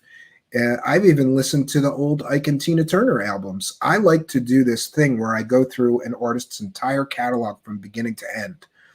And in honor of Tina Turner's passing over, hopefully into heaven or some better place, I truly hope that, I'm going to listen to her entire catalog in the next week or two. And God bless Tina Turner. Rest in peace. By all accounts, an incredible songwriter, incredible artist, incredible singer. And the world, I think, is truly lesser without her here. I'm sad that she passed away. All right, let's continue with Mr. Wackadoo Nolan. I was working with a group about 7-8 years ago, and I literally got within a few weeks of gaining access to one of the objects. Okay, so 6 or 7 years ago, he was within a few weeks of gaining access to one of the objects. And then they pulled the rug out from under him, just like they did to Eric Weinstein, promising him that they're going to show him proof, promising him that he's going to see the evidence, and then they pulled the rug out from under him. Does this sound familiar? And great. You know, listen, almost only counts in horseshoes and hand grenades, right? Horseshoes and hand grenades is the only place that almost counts. He's like, I almost had the evidence. Almost. Well, unless you're playing horseshoes or throwing hand grenades, almost doesn't count for anything. Nothing. It's a big nothing burger. It's a story. I almost had the proof. He never even touched the stuff. He never analyzed it. It's not proof of anything. It's proof somebody told him they had some crash retrieval material. He doesn't even specify. Was it alien crash retrieval material or just crash retrieval material? Things crash all the time. And when the people who didn't want us to gain access to it found out about it, they pulled some bureaucratic administrative tricks and snatched it away. It's wild. Oh, the Men in Black. Now we have you, Dr. Nolan, making this bold statement. You are well positioned to make this statement. Now maybe we get into like some fun. Let's like feel comfortable hypothesizing a little bit as to what is happening. Like what is it, right? Like, and nobody's going to hold you to this, right? Now maybe we go down from I'm going to hold him to it. To now we're speculating, right? Okay, now let's speculate together. What do you think it is? Now we're going to speculate. This entire broadcast has been speculation so far. He has offered zero evidence, zero proof of any of his big, bold, fantastical fairy tale claims. But now this guy wants him to speculate. Now we're going to go full blast wackadoo. Right. So to do that, I'll start with kind of a mantra I've had for the last while. So, individual experiences of what people see as an anecdote, but an anecdote doesn't convince a scientist. What is it that convinces a scientist? Data. Data, yeah. Right. Well, how come he's so convinced when he has no data? See, here's where it gets into hypocrisy, and this whole thing becomes proof that he's just going wackadoo. He might be going crazy, experiencing a mental breakdown. By the way, I'm not a psychiatrist or a psychologist, so I'm not qualified. This is just my opinion. But I would tell him he better seek some mental help, because listen to his speech patterns. Anecdotes isn't proof. You were just asked for proof, and you offered anecdotes. Anecdotes isn't proof. You can't prove anything to a scientist with anecdotes. But he's telling people 100% certainty that the aliens are here. He just said to convince a scientist you need data. So where is his data? He has no data. He has anecdotes, stories. That's what he has. Great. Right. What doesn't convince scientists? A conclusion. So really the objective here, and what has allowed me to actually talk to some of my scientist colleagues who first said, Gary, you're going to ruin your career. Well, yeah, I would think that it is a career ruining thing to make absolutely ridiculous statements. And I'm not wishing this man any ill will, but I think that Stanford University should seriously consider his employment with them. That's my opinion. You can't have scientists from so-called respected universities going around telling fairy tales and tall tales and being involved in all these schemes to generate money out of aliens and UFOs with no evidence, no proof, and no data. That's his problem. He has no evidence, he has no proof, he has no data, but he's got a lot of stories, which he said are worthless to convincing a scientist. Yet he's a scientist. You see how none of this makes any sense. Okay, whatever, it's too late for that. But I haven't. Because I basically say, look, if you and I can agree that the data is real, irrespective of what the potential conclusions might be, the hypotheses, then the onus is no longer on me to come up with an answer. Now it's also on you, because we're having a discussion about this. So it's believe the data, not the conclusion. All right, so where's the data? Still no data. So you see the data, and that's where the fun is. That's where the hypothesis starts. So, people have come up with all kinds of ideas, everything from future humans, future AI coming back to us. Now he's going to repeat a montage of UFO mythology, none of which have been proven to be 100% fact. He just said that anecdotes isn't proof, data is. He offers no data, but now he's going to offer us some more anecdotes, more stories. Us, because somehow they figured out time travel, to what's called the ultra-terrestrial hypothesis that they are part of. I'm sure some people here at least know what a von Neumann probe is, right? This idea of a self-replicating machine that could have been developed by a technology or a... Oh yeah, they could be AI, right? Just a few hundred million years. They could be angels too. They could be demons. Talk about a speculative bunch of nonsense, right? Could make its way by conventional means all the way across the galaxy. And when it gets, and if he's so convinced that these things are aliens from other star systems, why is he including all of these other hypotheses? Is it maybe because the alien hypothesis isn't been proven, even though he said there's 100%, he's 100% that aliens are visiting Earth? Then are you 100% that future humans are visiting Earth? Are you 100% that ultra-terrestrials? No, you said 100% that aliens are visiting us. Now he's bringing in future humans, time travelers, ultra-terrestrials, AI probes. If he's so convinced it's aliens, why even mention all the other possibilities? There, it basically builds copies of itself, and it does what it's doing, and it basically, some other civilization sent it out. Now, Avi Loeb was here last year, so I'm part of an SAB with Avi Loeb on a company called Copernicus Space Corporation, and guess what? Our objective is to build the first von Neumann probes to go out and spread humanity's original presence across all of reality. So that's one of the others. Yeah. A third one is... Yeah, and how far along is he with that project? Nowhere. That project is nowhere, just like the Galileo project is nowhere. Galileo project isn't going to work unless they get major, huge funding, right? And this other project, good luck, Garry Nolan, right? Big plans. You, Garry, Dr. Nolan, you have to speculate. What do you think it is? Let's be bold. I think it is an advanced form of intelligence, something that we don't understand, that is using some kind of intermediaries, however it is, like I said about the, you're not going to end up in the middle of the tribe, the angry monkeys that are flinging muck at each other or nuclear bombs. You're not going to show yourself in the middle of the ambulance. You're going to send intermediaries. It's not that they walk amongst us, that wearing a skin suit are actually... Well, isn't it interesting? He says it's not that they walk amongst us, and yet there are news stories out there right now that say Garry Nolan says 100% proof they walk amongst us. The alien, right? No, you're going to basically put something there that is, I think of it as an intelligence test.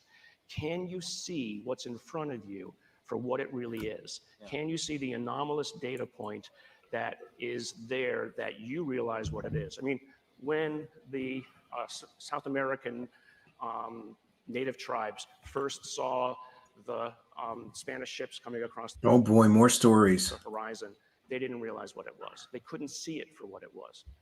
So, this is, as I said before, this is the kind of the wow factor.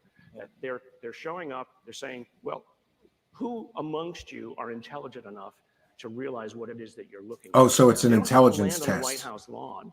We can always make the joke about, is there intelligence in DC at all, right? You just need to show yourself to enough to acculturate. Yeah.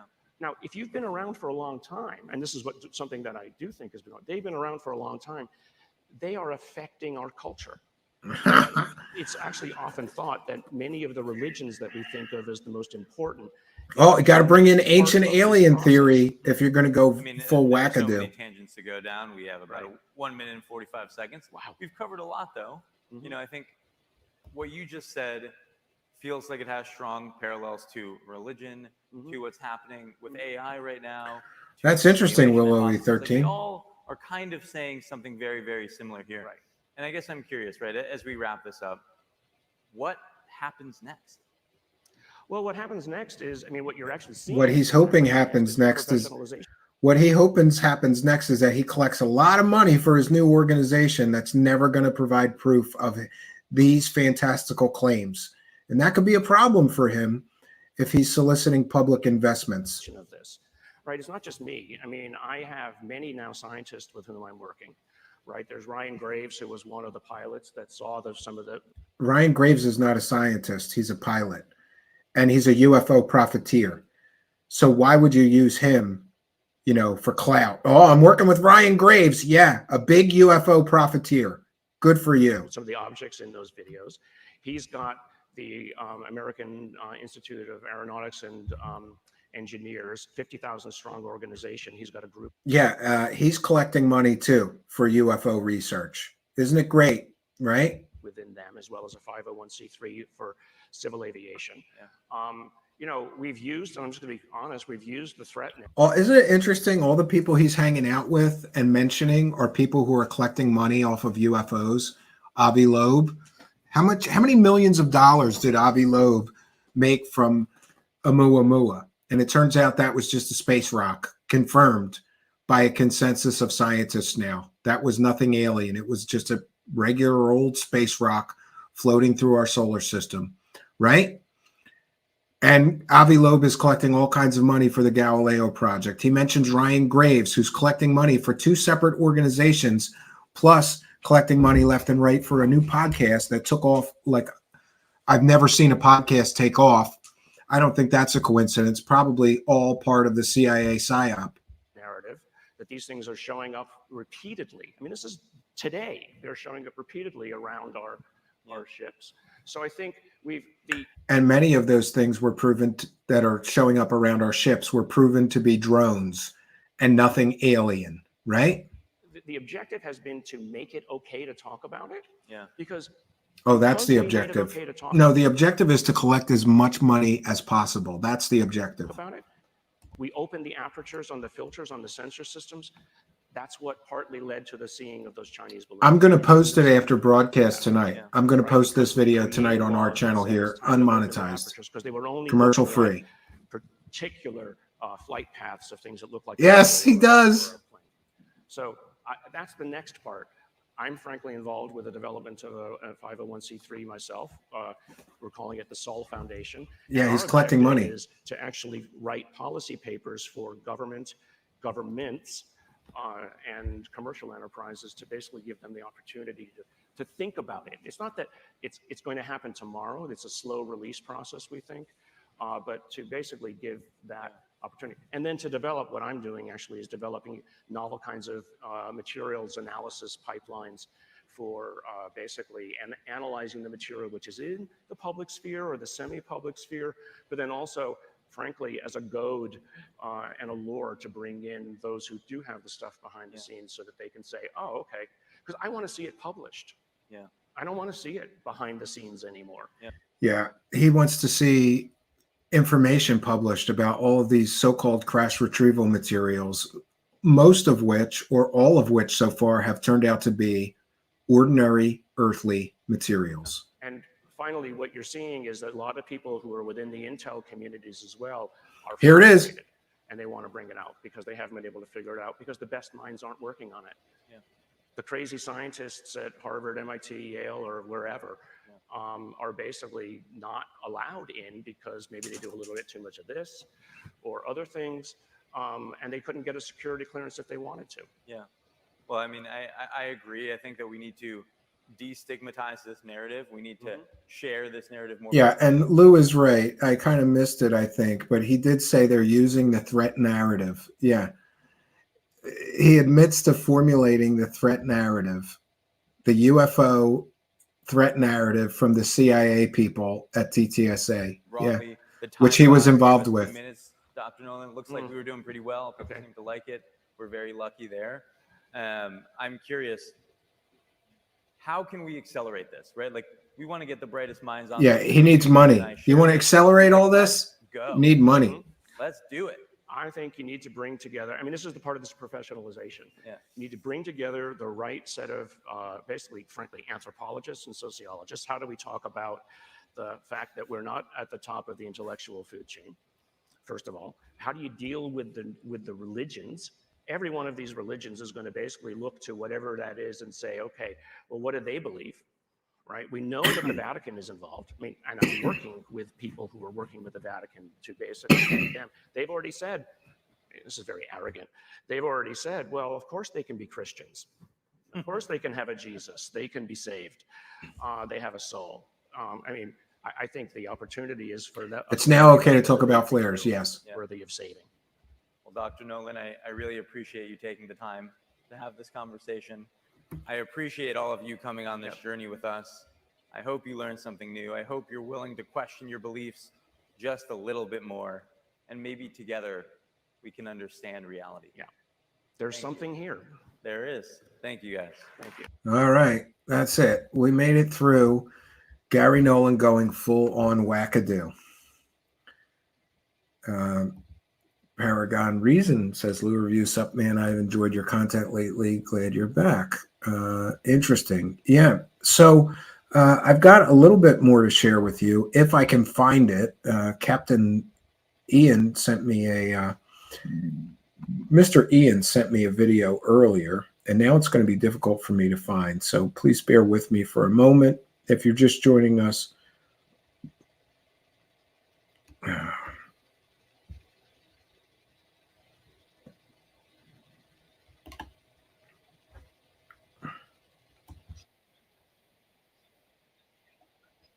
No, that's not it. Ian, send me the link of Corbell again if you are monitoring. I think that you are. Oh no, I think I found it. Yeah. So what we have is, we covered last night the big huge bluff of Jeremy Corbell and George Knapp, and just as everybody predicted, many people predicted, including me, they're not going to back down. There is nearly 100% evidence and proof that what Corbell put out was flares. He's going to double down on the people saw a craft, and therefore it's not a hoax. This is a hoax. This is a 100% hoax. But here we see Jeremy Corbell is now doubling and tripling down on his flare story, which is absolutely ridiculous. And I have some more information to share with you from John from the Black Vault about how hundreds of media outlets have now run with Corbell's 100% provably fake story of a UFO that's really about flares. We all came out and looked, and then slowly, like 50 plus people started coming out and looking. Those lights appeared out of nowhere. Mystery in the sky. Do you see the 5 dots there on your screen? Rare footage of unexplained objects hovering over an active U.S. military base in 29 Palms. Yeah, during an active U.S. military exercise where they dropped, what was it, 50 plus flares were dropped during that military exercise. Now we know 50 plus flares were dropped during that military exercise. In the exact area the UFO was spotted, in the exact time the UFO was spotted, active military exercises dropping 50 plus flares. They dropped 50 plus flares during that military exercise. Floated in the air for about 10 minutes. What could they be? Let's bring in investigative journalist Jeremy Corbell. Oh, he's an investigative journalist now, not an investigative filmmaker. Now he's a journalist. Why did he not talk about the flares from the get-go?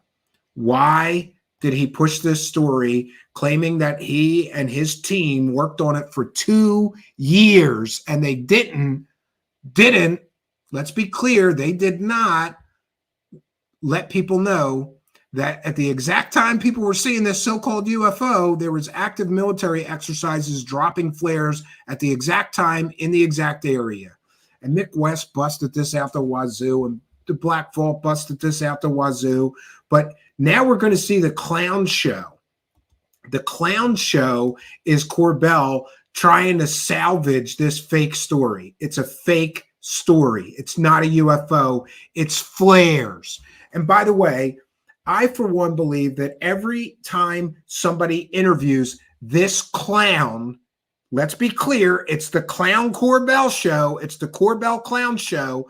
Every time somebody interviews him, the interview should begin with, didn't you push a completely fake story about a convicted pimp fake scientist who you claimed was a government whistleblower for years to the tune of millions of dollars? That's how the interview should start. But welcome to UFO Scammer Land, where you can run one UFO alien scam for a few years. Then you expect people to never ask about that last fake story ever again while you push a new, completely and totally provably fake story again about aliens and UFOs. And here we are again. And by the way, this story is completely and totally busted.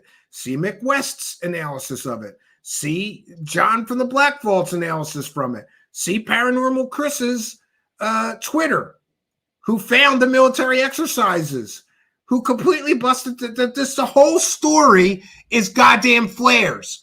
And now we get to the Corbell Clown show where he's going to pretend it's not flares. Thank you so much for coming in. Thanks for having me. These topics always really fascinate me, and I think they fascinate a lot of people. We just showed the clip. What did we see? Yeah, well, look, this is an active investigation. I'm trying to crowdsource to get more information. Oh, yeah, he's trying to crowdsource to get more information. He didn't get enough information in 2 years. Now he needs to crowdsource to solve the mystery. No, there was no mystery to begin with. He created this mystery out of flares dropped over a military base. This is the Corbell clown show. A bunch of military personnel said they saw a craft, a triangular-shaped craft, hovering over the base. So people reached out to me. Now, at first, I thought it was flares, but he never mentioned thinking it was flares on the original story, right? Never. It was a craft, right? Now, all of a sudden, that everybody knows this is flares. At first, he thought it might be. Yeah, liar. After all this investigation, I can't deny that the people on the ground said that they saw a triangle-shaped craft, huge, hovering over the base. And this is more. Witnesses can be wrong. They saw these flares from literally 10 or 20 miles away from where they were dropped. You mean to tell me that in the dead of night with no illumination, you can see the body of a craft 10, 20 or more miles away from you in the black night sky? Look at that. You don't see anything. You see points of light, which are the flares. More than one person. Yeah, this is at least 50 people that I know of and have spoken with many of them watching this, and they know what flares are. Some of them shoot them up. They're telling me they saw a craft. And why do we only get 10 seconds of the footage, right? I'm calling Jeremy Corbell's bluff. Drop all the footage. Drop all of it. Because if he did the right thing and showed us all the footage, I believe that we would see the flares going out. I believe that we would see the flares going out of formation. And we did see a lot of that. And Mick West showed this is not, if this was a stationary craft with lights on it, the lights would not move around in the sky. They would stay stationary, and they did not. Provably, the lights on his so-called spaceship moved, went out of alignment. That proves it was not a solid craft with lights on it. That proves to most rational and reasonable people that this was God flares, Jeremy Corbell, you clown. And being in the military, they know what objects they have to work with and what. This just proves that military witnesses can be very wrong, right? Including Fravor or any of these others, or Ryan Graves or any of these other people. Pieces of equipment they have. Yeah, these are specialists, and that's why I'm taking this seriously, is I'm not going to dismiss. Great, release all their names so that everybody can interview them. He won't. He can't, right? What the reports that come from the actual people on the ground. So are you recording these videos? Are you getting these videos? How are people giving you these videos? Yeah, so over the years, sources come to me with military footage and they tell me, look, this hasn't been properly investigated. This hasn't been. Yeah, kind of like the fake pyramid spaceships that he put out the last time. Completely fake. He said they were pyramid spaceships, and no, they were drones. Provably, they were drones. And he used deception in that last story. He purposefully muted the audio of the Navy personnel saying, we've got drones coming in. He muted the audio so people didn't know they were drones. Then he started telling stories of people seeing pyramid spaceships, swarming Navy ships. None of that was true. It was all fake. Just like Bob Lazar is a convicted pimp fake scientist, and the Corbell Clown Show has made millions of dollars selling that lie. Then he made how much money selling the pyramid lies? Now he's making money selling flare lies. Corbell is a clown show. Through the proper chain of command because of stigma. I'm really here today to help reduce stigma to UFO reporting. Yeah, he wants to reduce stigma to UFO reporting by sharing a completely and totally fake story about a spaceship sighting that's flares, and then hundreds of other media outlets copy and paste his fake story, and all of this fake information, disinformation gets out there. Then when everybody hears the truth, oh, it was just flares, everybody will think this is all fake. Thanks to Corbell and the Corbell Clown Show. Great job, Corbell Clown Show. You did an excellent job lying to everyone again and pretending these aren't flares. By the way, in a statement released by the United States government, there were no unidentified aircraft in that area on that date and time. None. You know what doesn't show up on sensors and radar? Flares. You know what does show up? 2 football field sized triangle spaceships. That would show up on radar. Nothing did. More proof and evidence that this entire story is fake. But that won't stop the Corbell Clown Show, because the show must go on and the UFO dollars have to keep rolling in. I think it's so important that we are able to talk about this. I do. Yeah, let's talk about how many fake stories you have provably sold before, Clown Show Corbell, right? How many fake stories have you been involved in? Let's see. Patient 17, completely fake story, no evidence. Let's see. Skinwalker Ranch, you just repeated all of the stories in George Knapp's book with no evidence. Bob Lazar, never proved any of Bob Lazar's claims. Fake story. Pyramid spaceships. Fake stories. We're shooting at UAP as recently as last Friday. Completely fake story. Now we get this flare. Fake story. Track record matters. If we can demonstrate that he has profited to the tune of millions of dollars out of at least 5, count them, 5 completely provably fake stories, or let's just say stories he can't prove are true. Falsifiability is very important. If I can neither prove that a claim is true, or if he can't prove his claims are true, and I can't 100% prove his claims are false, then the information that he is providing has 100% zero value. No value whatsoever. It doesn't pass the test of falsifiability. We can't prove it's true or false. Therefore, he's just pushing worthless information, completely worthless information.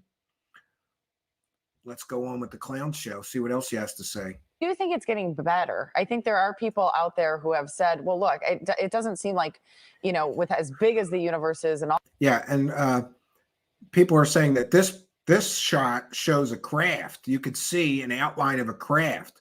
Why are the lights out of alignment? This isn't a triangle. Why are the lights out of alignment? It looks more like a half circle if it was a craft with lights on the edge of it, right? It's not. And Mick West explained this as color bleeding. That one line you see on the right-hand side, it's color bleeding, a trick of light and shadows. And look how much they needed to modify this. This has been photoshopped.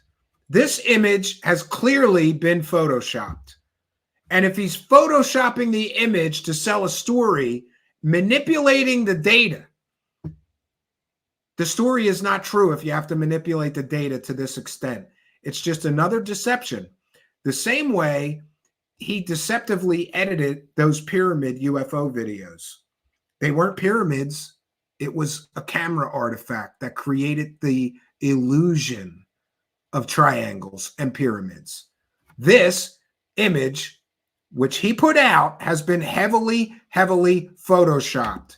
Compare it to the United States military video and images that are unedited. You won't see that line on the right-hand side. You won't see anything like a solid body. You see points of light, and that's it, which is consistent with flares. And the United States government dropped, what was it, more than 50 flares right in this exact place and this exact time, but he's going to sit there like a dummy and pretend that these can't be flares.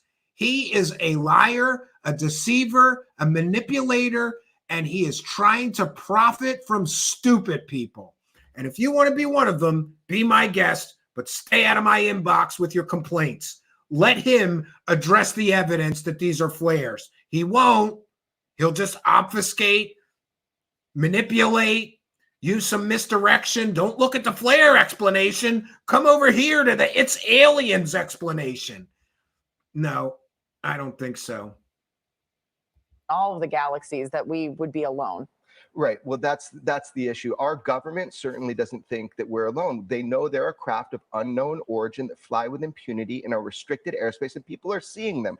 There's no proof that anything flying in our restricted airspace is alien. None. 100% none. More fake stories, more fairy tales from the Corbell clown show with no evidence. And that image you're seeing that has a kind of blue sky, you can see the shape of what the witnesses say they saw, a big triangle-shaped craft. Yeah, after he photoshopped it and manipulated it. This is different than the video we just showed? Absolutely. It's the same object, though, and that's why it's neat. We're able to see the shape of it. Look. There's no proof it's an object. There is substantial and supportive proof that it is 1, 2, 3, 4, 5 flares that were dropped during military exercises in this exact area at the exact time of the sighting, though, right? This needs to be taken seriously. I hope stigma reduces. This is an active. Yeah, let's take seriously some clown who's pushing flares as alien spaceships, who has previously pushed camera artifacts as pyramid alien spaceships swarming Navy ships. But he had to manipulate that data, and he had to manipulate this data as well to sell his fake stories. An open investigation, and I'm crowdsourcing to try to get more information for the Marines. What do you mean by crowdsourcing? The Marines don't need his information. The Marines have already confirmed everything I said. Flares were dropped in that exact area at the time and date of the sighting. Military exercises were taking place at the exact time and place of the sighting. Radar data confirms there were no unknown aircraft in the sky at the time of this sighting. The Marines don't need his information. Putting it out to the world as an active investigation, saying, can you help us solve this case? The case was solved before he put it out 2 years ago. There's a reason there was no television coverage of this, no newspaper coverage of this in the local area, nothing. He is cherry picking data and videos that look kind of interesting so that he could sell fake stories about aliens and UFOs yet again.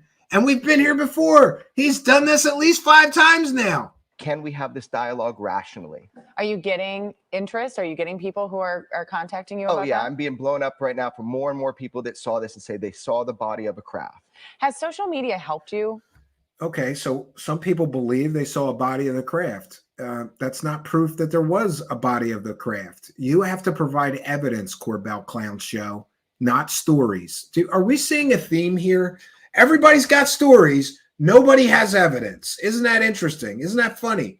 Lots of stories, no evidence. That's all of UFO land. In this situation, I would have to think that, we talk about all the time how there's you're kind of in your silo, but I think there's enough interest across different platforms that people would maybe be posting or contacting you that way. Yeah, there's a lot of social media. I stopped reading it. There's a lot of vitriol on it, but the main thing is that, the vitriol is over him posting fake stories, and he's getting hammered on Twitter right now for pushing this 100% provably fake story, right? He's got to stay off of social media while he continues to peddle this garbage clown show story, right? His Grindr account is blowing up, he said. That's probably it. Yes. He is a little too metro. I'll leave it at that. All right. Yeah, I'm putting it out so people can communicate about it and we can get more video, more evidence, and try to solve a case. That's the whole point here. The case could have been solved before he ever put it out. But just like Third Phase of Moon, who put out things when they know what it is, I believe he knew this was flares. He knew it was flares. He had to, between him, George Knapp, and his 2 other crack journalist investigators, hear about those military exercises, call the base, find out they dropped flares. That should have been the end of the story. Not for Corbell, because all you have to do is the lie by omission. Why didn't he tell anybody that there was no sensor data or radar data of any unknown craft in that area in the original story? Why didn't he tell everybody that the United States government was conducting military exercises in the exact date and the exact time of the sighting? Why didn't he tell anybody that the United States government said they dropped over 50 flares that night that time in that area. Why didn't he do that? It's the lie by omission. If a story can be destroyed that you can make money from by including all the information, all you have to do is just lie by omission and leave out all the information that the story is likely fake. That's how he sold the Bob Lazar lie. He didn't tell you that there's substantial evidence and proof that Bob Lazar never worked at Area 51, never flew in on the Janet Airlines, in or out. We here have an on-the-record source, thanks to Victor Colliero. It's in our archive here, of an Area 51 scientist who called George Knapp and said, Bob Lazar never flew in or out of Area 51. He's not on any of the Janet flight logs. He's not on any of the check-in, check-out logs at Area 51. And that guy verifiably worked there. He's an on-the-record source. Why didn't Corbell include that in his Bob Lazar story? Because that would ruin the story. He knew about that source. That guy called George Knapp and told him this. He knew it. He left that out, and 100 other data points that prove that Bob Lazar story is fake. It's the lie by omission. That's how the UFO grift works. If a story can be busted by giving everybody all the information, then we are just going to leave out all the information that doesn't fit the narrative. And the narrative is Bob Lazar really worked on alien spacecraft. Kind of hard to do that when he couldn't have gotten the security clearance to save his life. His wife was a convicted murderer who was involved with organized crime in the form of Hell's Angels. He never would have been cleared to work at any secret base. Bob Lazar lied about being a scientist at Los Alamos. He was never a scientist. He was a low-level technician. The only proof we have of Bob Lazar's educational claims is that he took one electronics course at Pierce Junior College. There was no MIT degree. There was no Caltech degree. In fact, Bob Lazar claimed that he got a master's degree in electronics technology from Caltech, right? In the 80s. They didn't offer a master's program in the 1980s. They did not. There was no Master of Electronics Engineering courses at Caltech at the time he claimed he got him. How the hell is Bob Lazar getting a master's degree in a master's degree program that doesn't exist at the school in the 1980s when he said he got it? Bob Lazar is a proven liar, and so is this clown show Corbell. I can't take any more of this guy. We're going to check out. So that's enough to display that he's doubling and tripling down on a completely, totally fake story about alien spaceships that's really just about military exercises and flares. And let's be clear, he knew it was military exercises. He knew it was flares. He claimed that he'd been investigating this story for 2 years. Now he's trying to solve the mystery. Sure he is. Sure he is. And we want to thank UFO John Doe, MVP of Super Chats, for a kind and generous $9.99 Super Chat. And thanks for being a member for a long time as well, UFO John Doe, who says, dude, we need to send these two clowns, clown shoes, red noses, makeup, and a costume. I'll buy the inventory and you can send it to them one at a time as a way to congratulate them on their new hoax grift UFO dollars. You know what? I'll do it. I'll do it. We'll do that, UFO John Doe. If you want to do that, I'll find their addresses. I'll send it to them. George Knapp, we can send clown stuff to at his job. I know the address to where he works at, right? And Corbell, he's got a bunch of addresses. I'm sure I have some of them. We'll find them. We're going to send them clown makeup so that they can do their clown show properly in the proper attire. Very good point, UFO John Doe. Thank you for your kindness, generosity, and support. UFOs are real regardless of anything Corbell has done or not done. The circumstantial evidence over the past 70 years is overwhelming that we are being engaged by some non-human intelligence. Well, yeah, that might be true, nefarious alien, but putting out provably fake stories that are really flares doesn't help the real investigation of the real mystery at all. All it does is fill Corbell's pocket with more money. And hasn't he made enough millions of dollars selling completely, totally fake stories? This is unacceptable. He's calling himself an investigative journalist. Are you really? An investigative journalist doesn't push provably 100% fake story. An investigative journalist doesn't withhold information that proves a story is fake. He is a mystery promoter. because that's where the money is, in the mystery. There's no mystery in a story about, oh, look, a bunch of people saw some flares being dropped during military exercises. You can't make any money out of a story about that. Well, maybe you can, but you can make a tiny, tiny percentage compared to what you could make if you push alien spaceships as the cause of the story. And there's UFO John Doe again. Then you send it and sign it as Truthseekers. Yeah, I mean, that's a good idea. We're going to think about that, but we got to think of a better way to do it. I think it might be better if we got a clowngram. Do you know what that is? I can pay a clown to go to George Knapp and Jeremy Corbell and sing them a song and film it. I think that's a better idea, UFO John Doe, but I'll talk to you about our clown plans for Clown Corbell and Clown Knapp. We will talk about it off air. We don't want to tip our hands. They'll be looking for clowns, right? They'll be having nightmares about clowns for weeks, waiting for the clown show to arrive, right? And we're going to get, maybe we can get some footage of the clowns singing them a clowngram, right?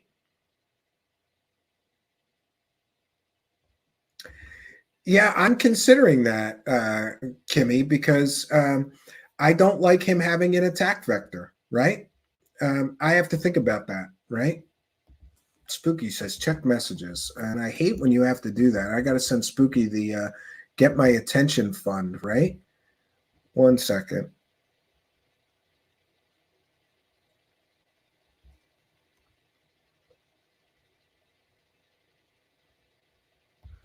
All right, 1 second.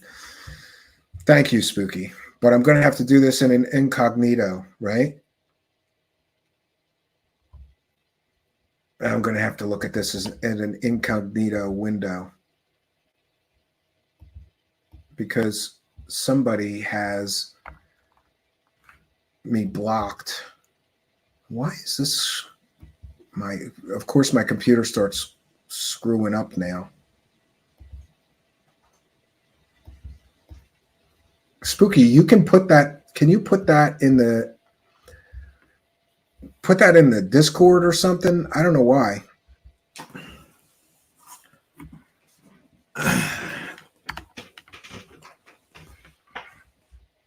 Oh God, people are going to argue about stuff now, right?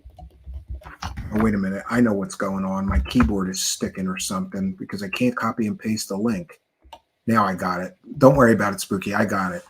Yeah, because Clown Corbell, they're going to try to muddy the waters now. They're going to try to muddy the waters of the overwhelming evidence that it was flares. Anything at all to cast doubt on the actual evidence, right? And here, we will share this. Thank you for that, Spooky. We will share this. Jello Putin is here, and thanks for being a member. Welcome. Let's share this. All right, and are we seeing the right thing? Yes, I believe we are. Let's get to the latest drama here, right? And let me shut down some things just to be careful here. All right, 1 second. Oh, he sent me the screenshot of it. Even better. We'll share the whole thing though. 1 second. Well, this is fair use. This is transformative work. We're educating the public about the clown Corbell, right? And here's what Corbell says, the Mojave Triangle. I recommend everybody start at the beginning again. Check out this new open UAP case from the recent episode of Weaponized. We break everything down step by step. If you haven't, well, yeah, he's still pushing. Click on my monetized video. Last I checked, he only had 50,000 views. Somebody check on Jeremy Corbell's channel and see what his latest video got. Let's show the first video and let's talk it through so people can experience it kind of like how we did. Yeah, grainy. Really make anything out, but somehow these people saw a craft, a solid craft. No, they saw lights in the sky. You dumb dickhead. That's lights in the sky. Also known as flares from 10 or 20 miles away from where the flares were dropped. Corbell clown show.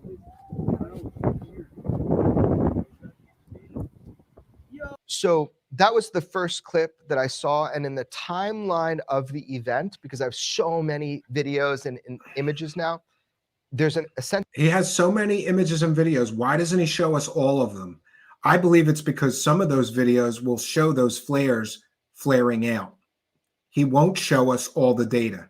And that is the hallmark of a UFO grifter. They will withhold information if they think it will kill their story. That's what he's doing here, in my opinion. Sense of astonishment. What is that? That's what you hear in the video. And the thing is, somebody was just standing outside. You know, I feel bad for Knapp, because here's Knapp, right? Mr. Award-winning journalist, and he's got to sit next to this clown and pretend this isn't flares. George Knapp used to do good work, except for the Bob Lazar fiasco, which he's been selling for 30 years. So maybe we shouldn't trust him either or feel bad for him. He made his bed with this clown, right? And this thing just appeared. And in action. Yeah, you know what else just appears? Flares as they're being dropped, you dummy. Actuality, they could see the body of it. In the footage, you can't see the body because it's like, you know, an iPhone sticking up towards the sky. But that was the first video. It was okay. So they think they saw a body of a craft, but we can't see any evidence of a body of a craft in any of the video. But he's got an excuse for that. Kind of like not a lot of people were outside of the barracks at that time, and it was just like, what is that? Yeah, it's flares. That's what it is. And then we have one of Corbell's supporters. Interesting note about the video being used to cast doubts on this case by Mick West. The site posting it, DVID's hub, shows that it was posted to the site on 4/30/2021. But according to the web archive, it first appeared on 5/23/2023, and it was updated. Yeah, people update videos on websites all the time, right?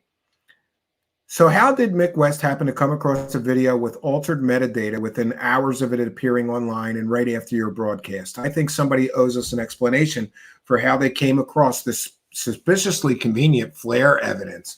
Oh, God, man. Right? And Jeremy says, oh, shenanigans. You guys must be doing something right to warrant that kind of fast response. Keep up the great work. Yeah, great work posting flares. And this guy West is an idiot Corbell ass licker. Congratulations, you dummy. You're helping him make money with fake stories, you idiot. He's probably a Bob Lazar believer too, the idiot. Mick West says that's when it was archived, not when it was published. It did not get archived until people linked to it. West says, if that is accurate, then fair enough. However, that's not necessarily how the Internet Archive works. Can you point me to the documentation that shows that sites are only added by people linking to it? I'm a computer scientist. Mick West is correct. I have worked in computer science my entire life. That's what I'm educating in. Mick West is correct. You are wrong. You are wrong, Mr. West, right? And John Greenwald says, what a silly conspiracy. I'm the one who found it. You want me to make an accusation? You want to make an accusation? Let's hear it. Before I even bother to explain, here's even more proof nothing was doctored. Do you feel I also faked and backdated a YouTube video archiving the same thing with the same clip? Yeah, and it's probably the same date. Good, good. And let me copy that. We'll see the link. Paranormal Chris says, I was really hoping Jeremy Corbell would do the right thing here and walk back this entire claim, but it doesn't seem to be the case. Yeah, Trent Brace, I don't think the question is you faked anything. It is curious that the flare formation exactly matches the lights at one point. Does it make it a common use of flares? The witnesses didn't seem to think so. Why did they report a structure? Why use lithium? Oh, come on. This is so stupid. He's busted, dead to rights. The thing is flares. The thing is flares. And they know it's flares, right? And they're going to try to muddy the waters. Oh no, the flare evidence is wrong somehow. And I'm going to share the military footage. We're going to mute it though. Might have some kind of music. This is the video that busts the whole thing as being fake. It shows the flares drop. It shows the flare drops. It shows the military exercises going on in that area. And this is night vision. Look at this huge military exercise going on. And yeah, there was flares being dropped. this whole exercise, there's flares being dropped. This is so absolutely ridiculous that Jeremy Corbell is still pushing this thing. This is the military exercise that was going on in the exact place and time of the so-called alien sighting, craft sighting, or whatever Corbell wants to push. This is garbage. And, you know, listen, at some point, track record matters. If Corbell had an absolutely pristine track record, I would be more apt to at least entertain that maybe it isn't flares. But the fact that this guy has been caught hundreds, I want to say hundreds. No, that's Third Phase of Moon. Sorry. I get my grifters confused. Third Phase of Moon has been caught with hundreds of fake stories and videos, or at least 100. Corbell, many, at least 3 or 4 completely and totally fake stories he's been caught peddling before. This is not a story about an unidentified craft. This is a story about flares, but he can't sell that, right? So he's got to do something, right, to sell this. Oh, well, the witnesses saw a body of the craft. No, they didn't. Or maybe they didn't because they were 10 or 20 miles away. Did you see the distance they were in that video that Corbell shared, the few seconds of video, right? So these are the military exercises, all kinds of aircraft, lights in the sky everywhere, but Corbell thinks it's aliens. If they were aliens, they're the stupidest aliens that have ever visited planet Earth. Because why would you fly that close to military exercises and light up your aircraft with a bunch of lights so that everybody in the military can be sure to see you? There it is. There is the flare drops. That is flares, right? Oh, we have to stop this. So people are making accusations, right? The integrity of John from the Black Vault has never been in question. In fact, I consider John from the Black Vault to be like the Walter Cronkite of the world of conspiracy land. If John Greenwald says something, he thoroughly researches everything that he puts out. Thoroughly. And in fact, a lot can be learned from somebody like John. And John is also very diplomatic and very fair and very matter of fact. He doesn't get personal like me. He doesn't yell and scream at the grifter squad. I guess that's what I'm here for. I think he's a little too kind to them sometimes, especially look, here we have them. We have people accusing them of faking evidence that it's flares, when clearly they had the evidence that it was flares. No one faked any evidence, you dummies, right? But this is where we're at, and this is where we find ourselves, right? This is the ridiculousness that we find ourselves in when we go and listen to people that go full wackadoo, just to wrap things up, like Garry Nolan, or are part of a clown show like Clown Show Corbell. It's all a clown show. It's a circus, and you're invited. Make sure you buy a ticket, though, because he needs more money to give us garbage, right? Yeah, I might agree. I would agree with the alien scientist on that. I don't know his full stance, but I know that he doesn't believe in any conspiracy about 9/11. I believe, and I'm sorry, I do.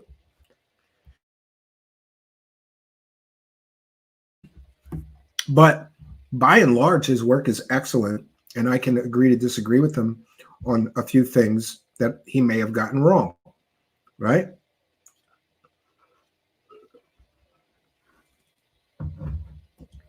Wow, this is the comment of the night. Cartman, you literally have flares sticking out of your butt. F you, Kyle. I don't get probed by clowns. Wow. Daniel Adams asks, but really, are we alone? I sure hope not. What's that saying? There's only two possibilities. Either we're alone in the universe or we're not. Both are equally terrifying, right? Yes, alien scientists, I agree. We can't all be right 100% of the time. Yeah. But Jeremy, I know you're no fan of Corbell, but to push this after all of this evidence that all of those military exercises and this was likely flares just shows you that they're out for the money. They don't care about the truth. They don't care about evidence. They care about what they can sell and make money from. And the fact that this guy is all over the news and nobody stops him and say, didn't you sell a convicted pimp fake scientist whistleblower for years to the tune of millions of dollars? That is how every single interview of Corbell should start.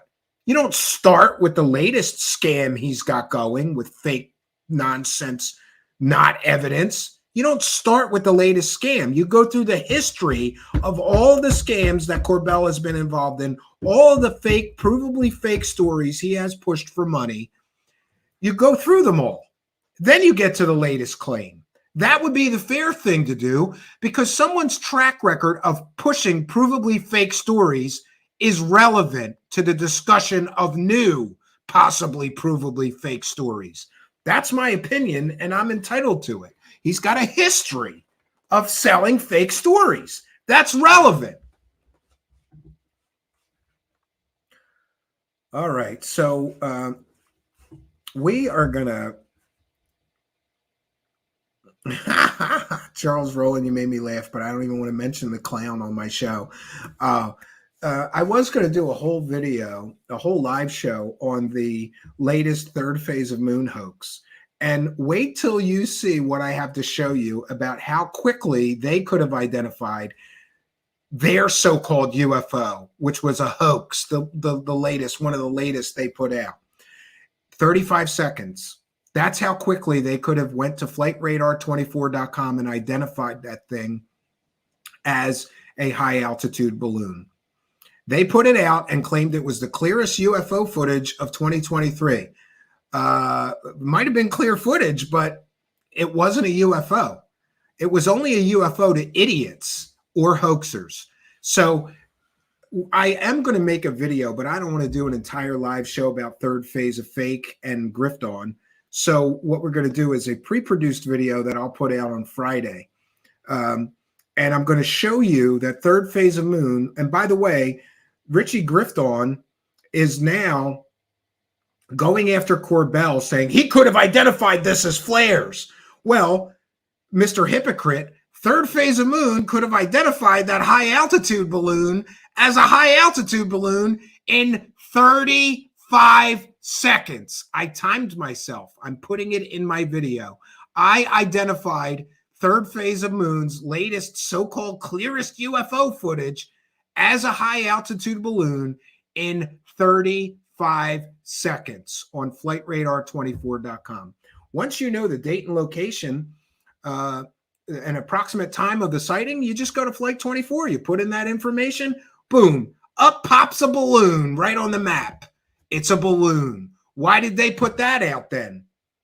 Grift on, right? If you're going to go after, you have no right to go after Corbell.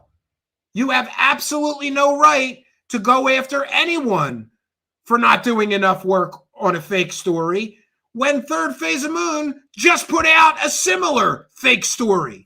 And third phase of Moon, what they did is even worse, because they could have went to flightradar24.com and identified what they put out as a UFO as a high-altitude balloon. They could have identified it in 35 seconds. 35 seconds. That's how long it would have taken to identify it as not a UFO. They didn't do that. So now they have two choices. Third phase of Moon, and let's remember, Grifton put it out after them, talking about how clear the footage was and everything, right? Why didn't Grifton go to Flight 24 and identify the craft? He didn't either. He put it out as, oh, great UFO footage. It was a balloon, you dummy, right? But he's going to go after other people as if he has some moral high ground when he works for the biggest UFO fraud hoaxers in the history of UFO fraud hoaxers, third phase of fake. He has no right to say anything negative about anybody else in the field of UFOs because he works for the biggest grifter hoaxers in the world of UFOs. They've put out more fake UFO videos than anyone on earth. So you have no right working for them talking about Corbell. You have no right working for them talking about anybody else, right? But he will. So we're going to put out just a video, a pre-recorded video, and I'm going to show you that I identified third phase of Moon's so-called UFO in 35 seconds. Now, they're going to have to do some mental gymnastics and figure out how they're going to cover up for this one. It's either a hoax or they're the dumbest, laziest UFO guys on planet Earth. Those are your choices, third phase clowns. Either decide, yes, we hoaxed that one, or us, both of us, and Grifton and our entire team are the laziest, dumbest UFO guys on planet Earth because we did not or could not or didn't know how to spend 35 seconds to identify a non-UFO as what it really was, a high-altitude balloon. I did it in 35 seconds. Why couldn't they? Again, the lie by omission. You have to leave out the information so that you could sell the fake story. If it wasn't a fake story, if it was a real UFO, they could have told you, we went and checked flight radar. There's nothing that matches this craft on flight radar in that area at the time of the sighting. They didn't do that. Just like Corbell. All these grifters use the same tactics and methods. The lie by omission is how most of these fake UFO stories get out there. Third phase of Moon and Jeremy Corbell just did it. Jeremy Corbell pretended he didn't know about 50 flares being dropped in the exact area at the exact time of his so-called UFO sightings. Third phase of Moon, in my opinion, they pretended they don't know how to check flight radar of a date and time of a sighting and see if there was anything that could explain that sighting. So again, the lie by omission. Both Corbell and third phase of Moon, both, in my opinion, pretended they didn't know about this information that would prove both of these things are not a UFO. It's a clown show. And you too can buy a ticket. But you can either buy a ticket from me, who is telling you the truth about all of this and how all these scams work, seeing through the deception, peeling back the layers of deception and showing you the truth. You could buy a ticket from me, or you could buy a ticket from the liars doing this to you, manipulating you, laughing about you and how dumb you are to click on their garbage, nonsense stories so they can make huge amounts of money lying to you, lie by deception, lie by omission. And then let's not forget, when you get caught, especially when you get caught by Steve Cambion, you have to do the dunce hoaxer defense. I'm so stupid, I didn't know about that information that he found in 35 seconds. I identified third phase of Moon's fake latest UFO in 35 seconds. So they have a choice to make, and so does Grifton. They have to think real hard. Are we going to admit that we purposefully left that information out so that we could hoax this thing and make money pushing a hoax? Or are we going to take what's behind door number 2 and just have to admit that we are the dumbest, laziest UFO guys on planet Earth? And third phase of Moon has an entire team of professional UFO investigators, none of which could spend 35 seconds to identify that as a high altitude balloon before they put it out. Bull. They knew it was a goddamn balloon, in my opinion, before they put it out. If you put it out and show everybody it's a balloon and how you identified it, you'll get a few hundred views. If you put it out as the best UFO footage of 2023 and lie and pretend it's unidentified because you couldn't do 35 seconds of work, you'll make possibly thousands of dollars. Now, what do we think the third phase of Loon clowns are? Are they hoaxers who did that intentionally and intentionally lied to everyone, intentionally pretended they don't know how to use flight tracking software to identify unidentified craft? Or do we believe that they are the dumbest, the laziest UFO guys, and their entire team of professional UFO investigators are equally as stupid, equally as lazy to not do 35 5 seconds of work to identify an unidentified aircraft in the sky at a certain time and place. I know what I believe, and this Friday, I will show you the proof that anybody could have identified that so-called UFO in 35 seconds. And this clown, these third phase clowns are going to send their trailer trash. He called me trailer trash, or no, he called me white trash. The guy lives in a goddamn trailer park, and he's calling me white trash. Listen, I'm not gonna disclose personal information, especially about my finances. That's private. But I can tell you this, Rich, I don't live in a goddamn trailer park. You loser. Who are you calling white trash? How dare you? Sitting there living in a goddamn trailer park, in a trailer your parents own and pay for, right? And you're going to call me white trash? Do you know how much my house is worth, you idiot? Do you have any idea? Clown, I'm white trash, right? And I'm not getting into finances, but white trash people have no money and no teeth. My teeth are real, Rich. I have real teeth, okay? Don't call people white trash. And see, this is what the grifters do. They send the attack dogs to muddy the waters, to make the people telling you the truth the bad guy, while they continue to profit from lies. We don't profit from lies here. That's another thing. Rich provably lied. This clown Rich made a video saying, I don't lie to my audience. And in it, he lied to his audience. And here I'm gonna show you.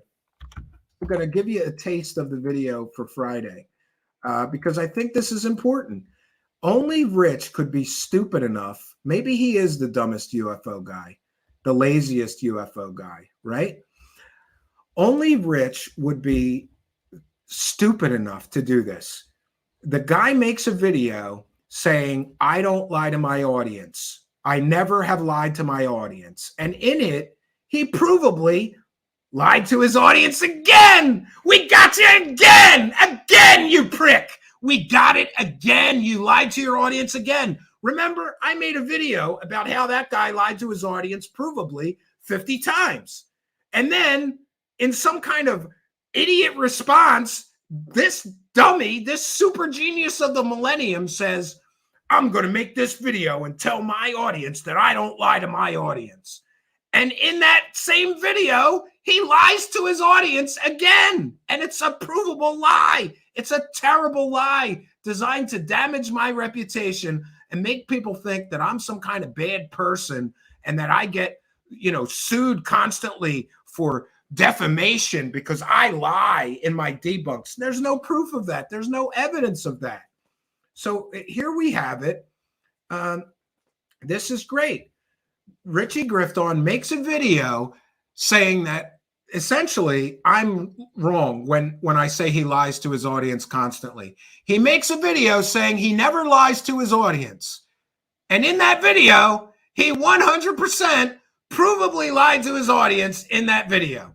And this is just one lie from his recent video. There's a lot more of them, and we're going to go over it in the bigger video, but I'll give you a taste.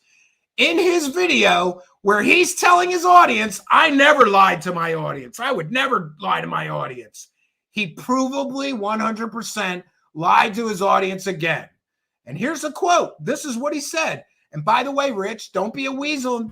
Take the video down now, right? Because I got copies. Quote, Richard Dolan, David Wilcock, Linda Moulton Howe, and Jimmy Church have all sent Stephen Cambion cease and desist orders because of his defamation of character, because he lies when he debunks people. Now, this is his attempt to prove that I lie when I debunk people. I don't need to. These people are so stupid. Look at what Corbell just did. Look at what Third Phase of Moon just did. Put out a so-called UFO when you can identify it as a high-altitude balloon in 35 seconds. That's how dumb they are. I don't need to lie to debunk them. They debunk themselves. So this is a lie designed to damage my reputation and make people think that I have provably been caught lying about people, and they sent me legal cease and desist letters and threatened to sue me because they charged me with defamation of character because I lied about them. Here he goes again. In this video, where this super genius made a video saying, I never lie to my audience. I don't lie to my audience. Here we go again, Rich. He 100% lied to his audience again. And anybody can prove that because none of those people ever sent me any legal letters. None of those people ever sent me any threats of lawsuits. None of those people ever sent me any letters, Rich. Not a cease and desist letter, not a legal threat letter, not a birthday card, nothing. Richard Dolan, David Wilcock, Linda Moulton Howe, and Jimmy Church have never sent me a letter with legal threats. Never accused me of defamation of character. None of those people, Richard Dolan, David Wilcock, Linda Moulton Howe, Jimmy Church, none of them have ever accused me of defamation of character. Not in writing, not in public social media posts, not in emails, not in written letters arriving at my door by FedEx, because that's how you would have to do it. None of those people ever sent me what you said they sent. So here we have it again.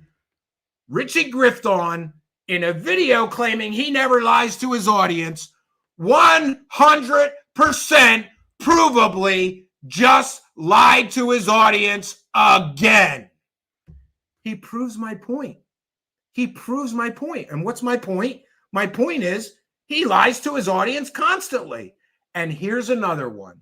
And by the way, I invite anyone who wants to can contact those people, Richard Dolan, David Wilcock, Linda Moulton Howe, and Jimmy Church, and verify that no, they have never sent me, Steve Cambion, a cease and desist order because of his defamation of character or because I lie when I debunk people. I stand behind everything that we have ever broadcast about any of those people. So here he is again. He lied to his audience again. And he thinks that somehow he's going to convince people I'm the bad guy by doubling down, trying to dig out of the hole he created for himself. What about all his other lies, Rich? Right? Third Phase of Moon never hoaxed anything. Third Phase of Moon hasn't hoaxed anything in 5 years, 3 years. We got him for one last week. Well, the one from last week is either they hoaxed it or them and you, Richie, are the dumbest UFO guys on planet Earth, are the laziest UFO guys on planet Earth, because you guys, Third Phase of Moon and their professional team of investigators could not spend 35 seconds to identify what they thought was a UFO. No, I don't think so. I don't think so. And that's just one lie from his video where he's telling his audience he doesn't lie. He lied about a lot more, and I'm going to prove it. I'm going to prove it. It's glorious. Keep lying. And by the way, I have tired of this guy thinks that if he just keeps repeating the same lies over and over again, that people will believe him. Do you know who else believed that? Goebbels, the Nazi propaganda minister. He said if you repeat a lie, a big enough lie enough, people will believe it. That's what Rich thinks. He's not going to dig out of the hole he's created for himself by doubling down, tripling down. Let's just lie again. Oh, he caught me lying. Let's lie some more to get out of the last lies. You haven't gotten out of the first lie we caught you in. And that was that Third Phase of Moon never hoaxed anything. You told your audience that. Again, proving that you lie to your audience constantly. Third Phase of Moon have admitted to hoaxing things, right? So how could they never have hoaxed anything if they admit it that they've hoaxed a lot of stuff when they started? It's all garbage. And I will not be intimidated. This guy's attacked my wife, my children, my family, my disability. Yeah, you want to make fun of my paralyzed eye again, big man, right? Great. Great. Even with one eye, I can see what a liar that guy is. And anybody in his audience that is supporting him is being played. And especially anybody in his audience that's sending him money is being manipulated, is being lied to. And if that's what you want for your dollars, congratulations. You were successful. You give him money and then he lies to you. He lies to his audience constantly. And the fact that I love it. He's calling me a bully. Did I attack your wife, your children, your dead father, your disability ever? Right? No. All I did was prove that third phase of moon hoax things constantly. That's what all this is about. He wants to silence me. He wants to do such terrible things and say such terrible things that I just say, whoa, this guy's a psychopath. I'm going to back off. I'm not going to say anything else about third phase of moon. That's what he wants. He wants to intimidate me into silence. That's what a bully does. No, showing people hoaxes is not bullying, right? Showing people the truth that other people are lying is not bullying. But people can believe what they will. Here we have again another whole time where this guy lied through his teeth, provably. Anybody can contact those people. Go ahead.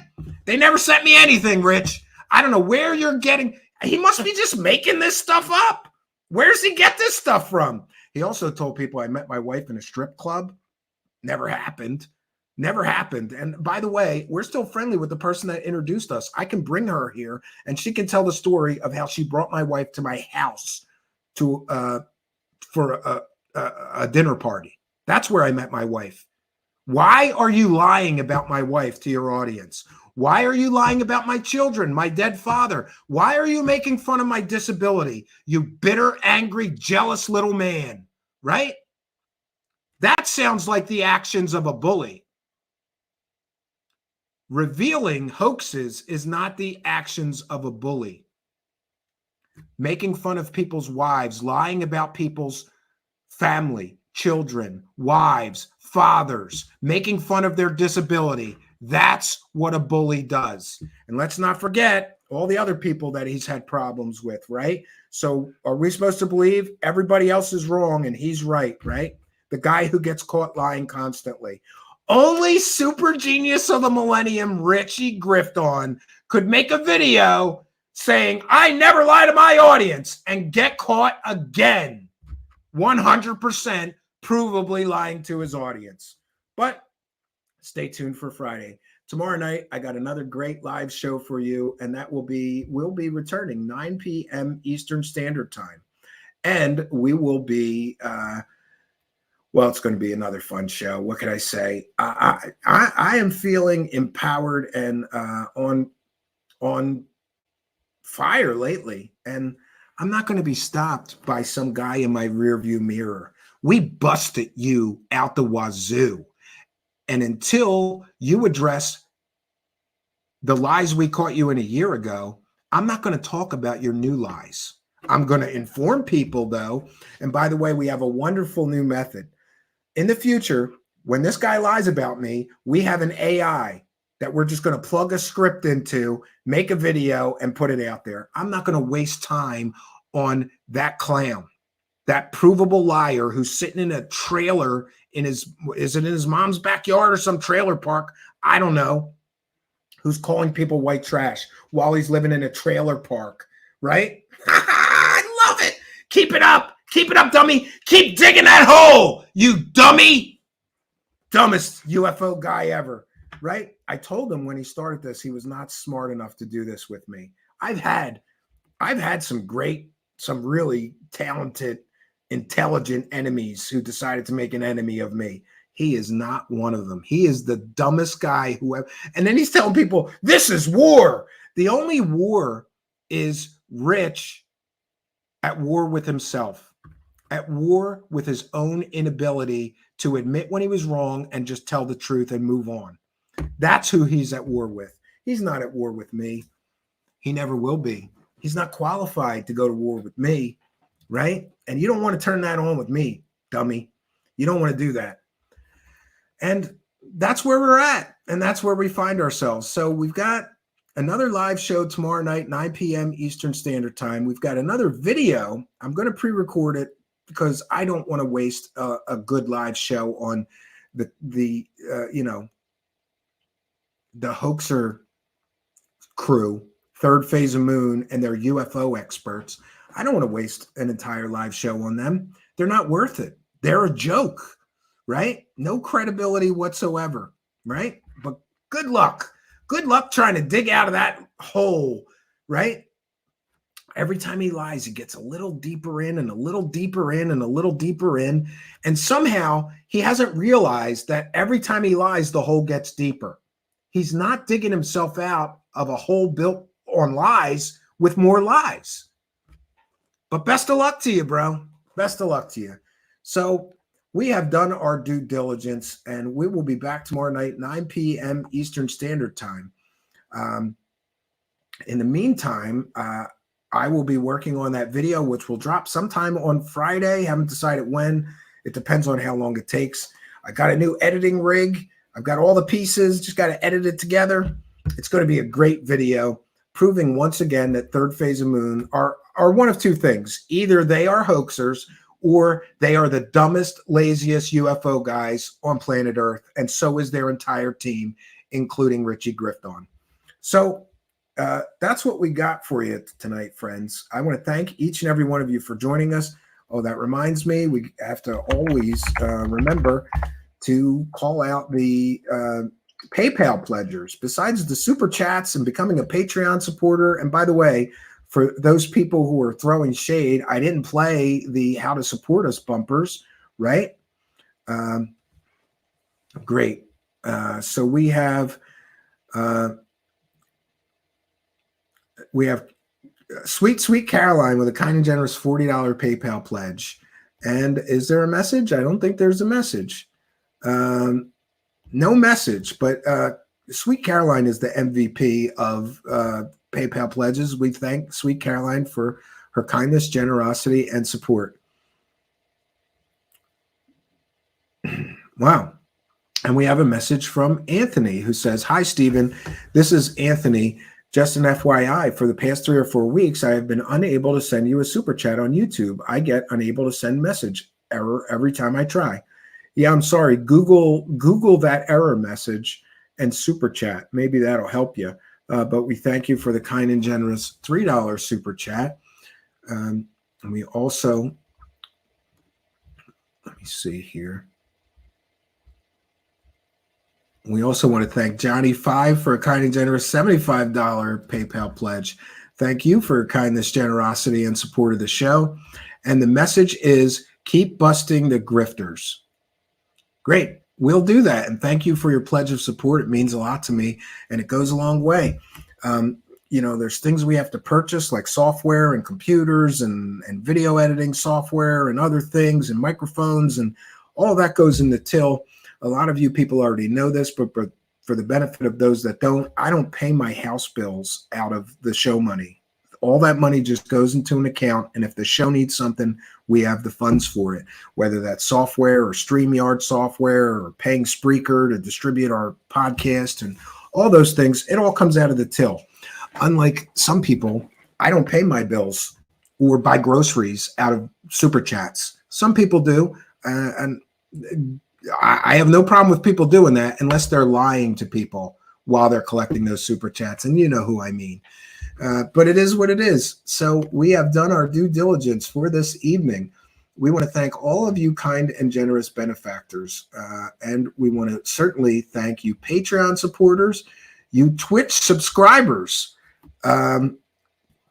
We thank you super chatters, super sticker purchasers, you super thanks people, you PayPal pledgers.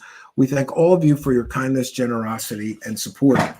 We want to thank Mr. Ian for his assistance, and we want to thank Spooky for Spooky's assistance, and we want to thank all of you. Incredible attendance we had tonight. I thought this one was going to be a dud because we're a little behind the 8 ball in talking about this Garry Nolan going wackadoo. I apologize for that. Just a lot going on. And for those that have asked, we're trying to cut back the schedule to 3 live shows a week, plus some pre-produced videos. Yeah, And we do want to remind you that there's other ways to support us. Please like, comment, subscribe, and share these videos on your social media. It really does help. And hit that like on the way out if you haven't already. It raises us in the search engine, and it really helps YouTube to determine that we make good content. And also a call to action. We have a huge warehouse of wonderful, previously recorded, not live, but wonderful content of past live shows. Please, not today, tomorrow, while you're at work, while you're driving somewhere, while you're going on a road trip, while you're on vacation, while you're cleaning the house, while you're making dinner. I don't know about you, but I listen to podcasts and things while I'm doing other things. Please watch one more. It really, really does help. Apparently, I've been told by YouTube experts that tells YouTube that people enjoy the live shows enough to come back and sample another one. Also, be sure to be here tomorrow night at 9 p.m. Eastern Standard Time, which will also tell the YouTube algorithm that we make good quality content. People come to one live show and then they show up for the next one. That causes YouTube to increase us in the search engine. It causes YouTube to push us out to more people's feed. It really, really, really does help. In my life, unfortunately, due to this attention-based economy I find myself in, is in the hands of a YouTube algorithm. A Google algorithm, really. And every day we pray to the Google AI algorithm gods. AI algorithm gods, please find favor in our show. Increase our recommends. Find us more subscribers. In Google's name we pray. Amen. And you can help me please that AI algorithm by watching one more. I would sincerely appreciate it. So we want to thank our entire audience for joining us. Great crowd that we had tonight. And we will be back, like I said, tomorrow night, 9 p.m. Eastern Time. It might be the last live show for the week. Make sure you're here. We're going to have another great show for you.